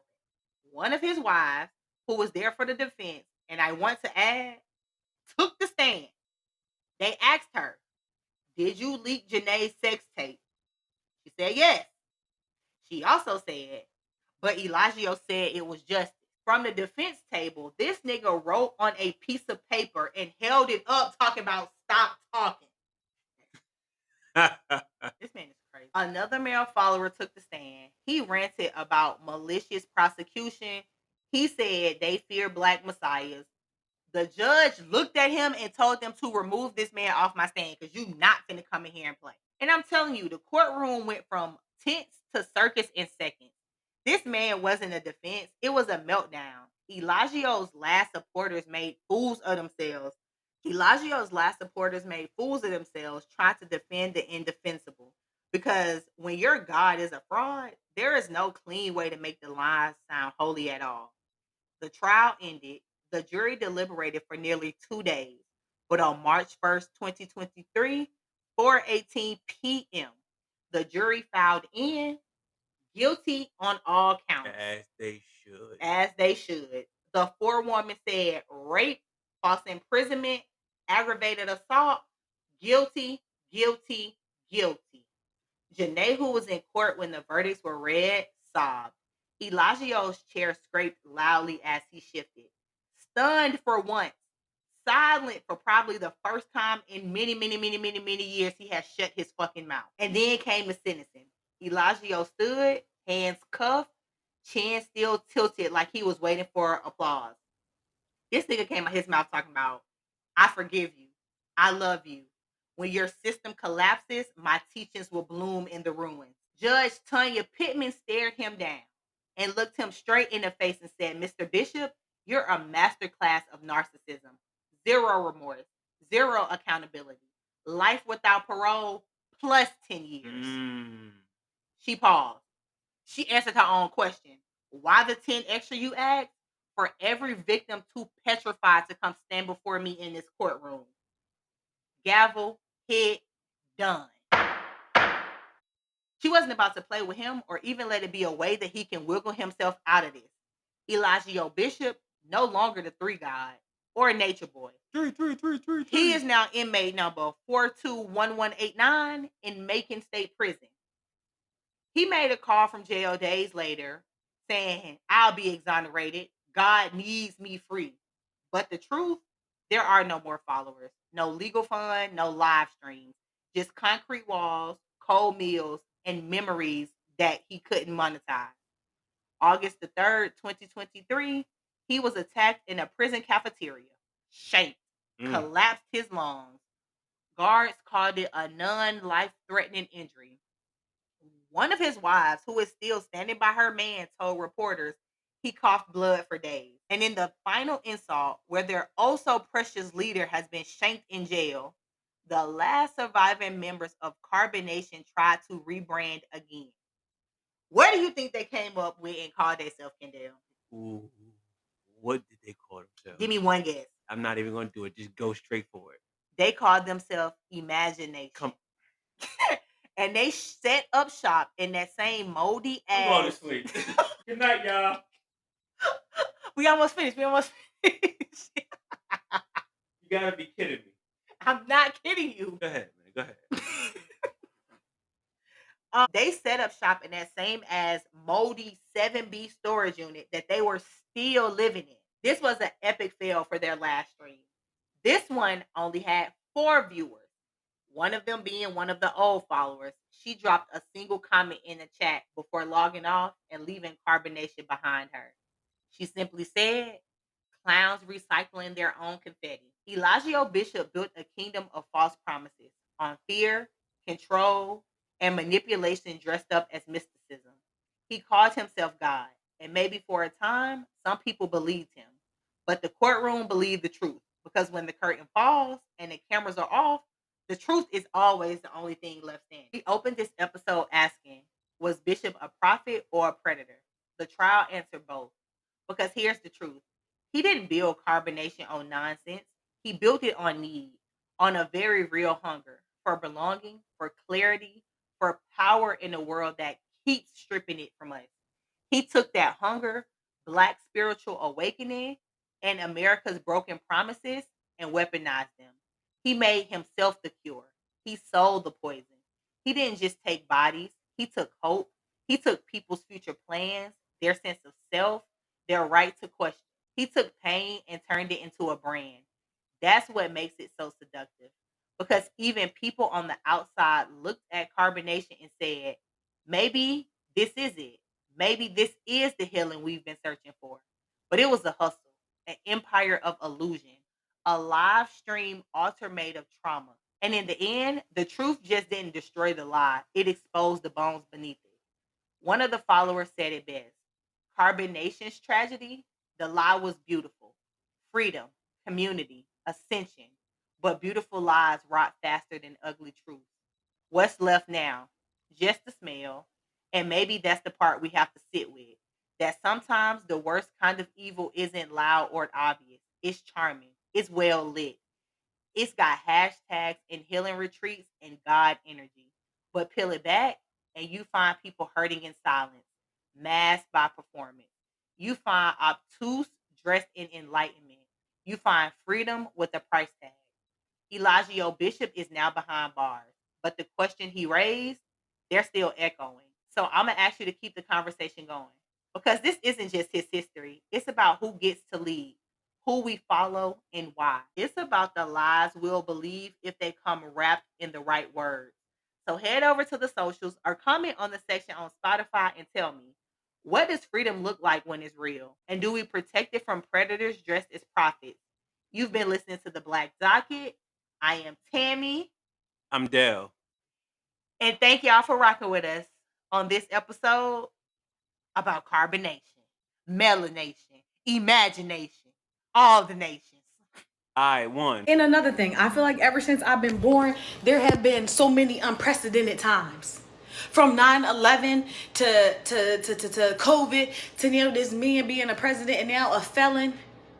These times need to start being precedented state. And I'm not playing. I'm putting my foot down. Start precedenting the times. I cannot keep up. I cannot keep living like this. every single time I turn around, I'm the first to experience something. I don't want to be the first anymore. I want to be like the second or third. Like back in the day, all they had was like the bubonic plague. Okay, get over it. Every single time I go to sleep, I wake up unprecedented times. This needs to end. I literally cannot handle another unprecedented time. Get some precedent around this hoe or else. The first article I have on unprecedented times, I want to say it was maybe a couple years ago in Clayton County, Georgia. A girl went to Southern Regional to give birth to her baby. In some way, somehow, they decapitated her baby, had the head out, but the baby still inside of her, and she had to push it out. Today they were awarded, her and the dad was awarded a $2.25 million settlement against the hospital. And while that is a lot of money, I do not think it's enough. I do not think it is enough. I think that they need more money. Them people need to pay for what they did to that girl. In other news, Karen Reed was found not guilty Yes, this sir. week of the murder of John O'Keefe. I don't know how many of y'all trial watch. I think I'm probably gonna start a new segment where I just talk about the trials and the trials that I'm watching and the things that came out. But this, if y'all don't know who Karen Reed is, this was a cover up of major proportion. She didn't do any of it. Witnesses was horrible. Everybody from Boston to Arizona, where I am, was watching this trial, and from start to finish, it was she was railroaded, and they was trying to take her down, but she was found not guilty. So shout out to Karen Reed. Glad to see you free, girl. Um, this one is coming out of somewhere across the pond where they have found 796 dead babies hidden in a septic tank under a house ran by nuns. Now, y'all, I read this article and was confused, okay? Because apparently it was a home for unwed mothers. So they were supposed to go there, give birth to their babies, and go on about their business. But the babies ranged from 36 weeks to 3 years old. 796 of them. Jesus Lord. Jesus be a fan. My next story, this is a feel good story. It is coming out of Akron, Ohio, where a young student that goes to LeBron's I Promise school, um, they were having a discussion about what he wanted to do when he grew up. And he said his real passion was to be a race car driver, but because he's black, it's a hard sport to access. So the people at LeBron's school was able to get that to LeBron, and he was able to get this young boy to a NASCAR, match where he was able to drive the car and see the pit crew and just see that it is not that hard and not that feasible for him to get there. I think I said this on one of the episodes last week. If there's a kid around you that wants to do something unconventional for black people, right? Let's feed into them. Let's pour into that. Why can't he be a race car driver? All these boys driving these Scat Pack, Hellcat, Pilly Packs, put them in NASCAR.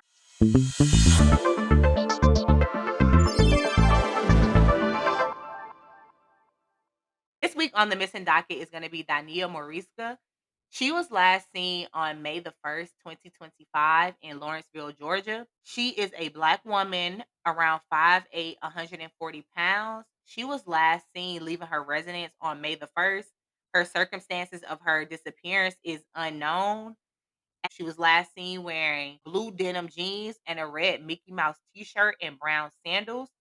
As always, I will make sure to post her picture online. But anybody that's around the Gwinnett County area, the Atlanta area, the Duluth area, the South Carolina area, the North Carolina area, the everywhere area, be on the lookout for her. Anybody that knows anything, just make sure to call the Lawrenceville Police Department. Justice doesn't clock out, and neither do we. So if this episode got you fired up, that's the point.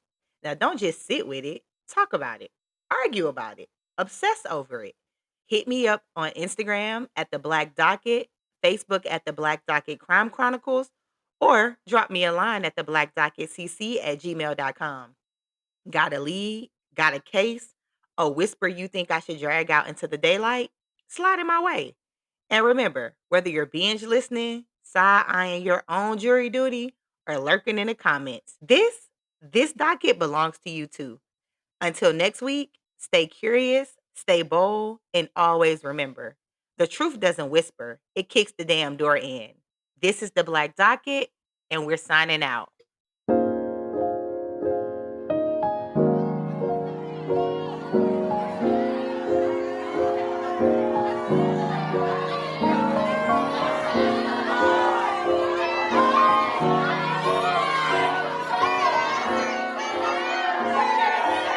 All rise.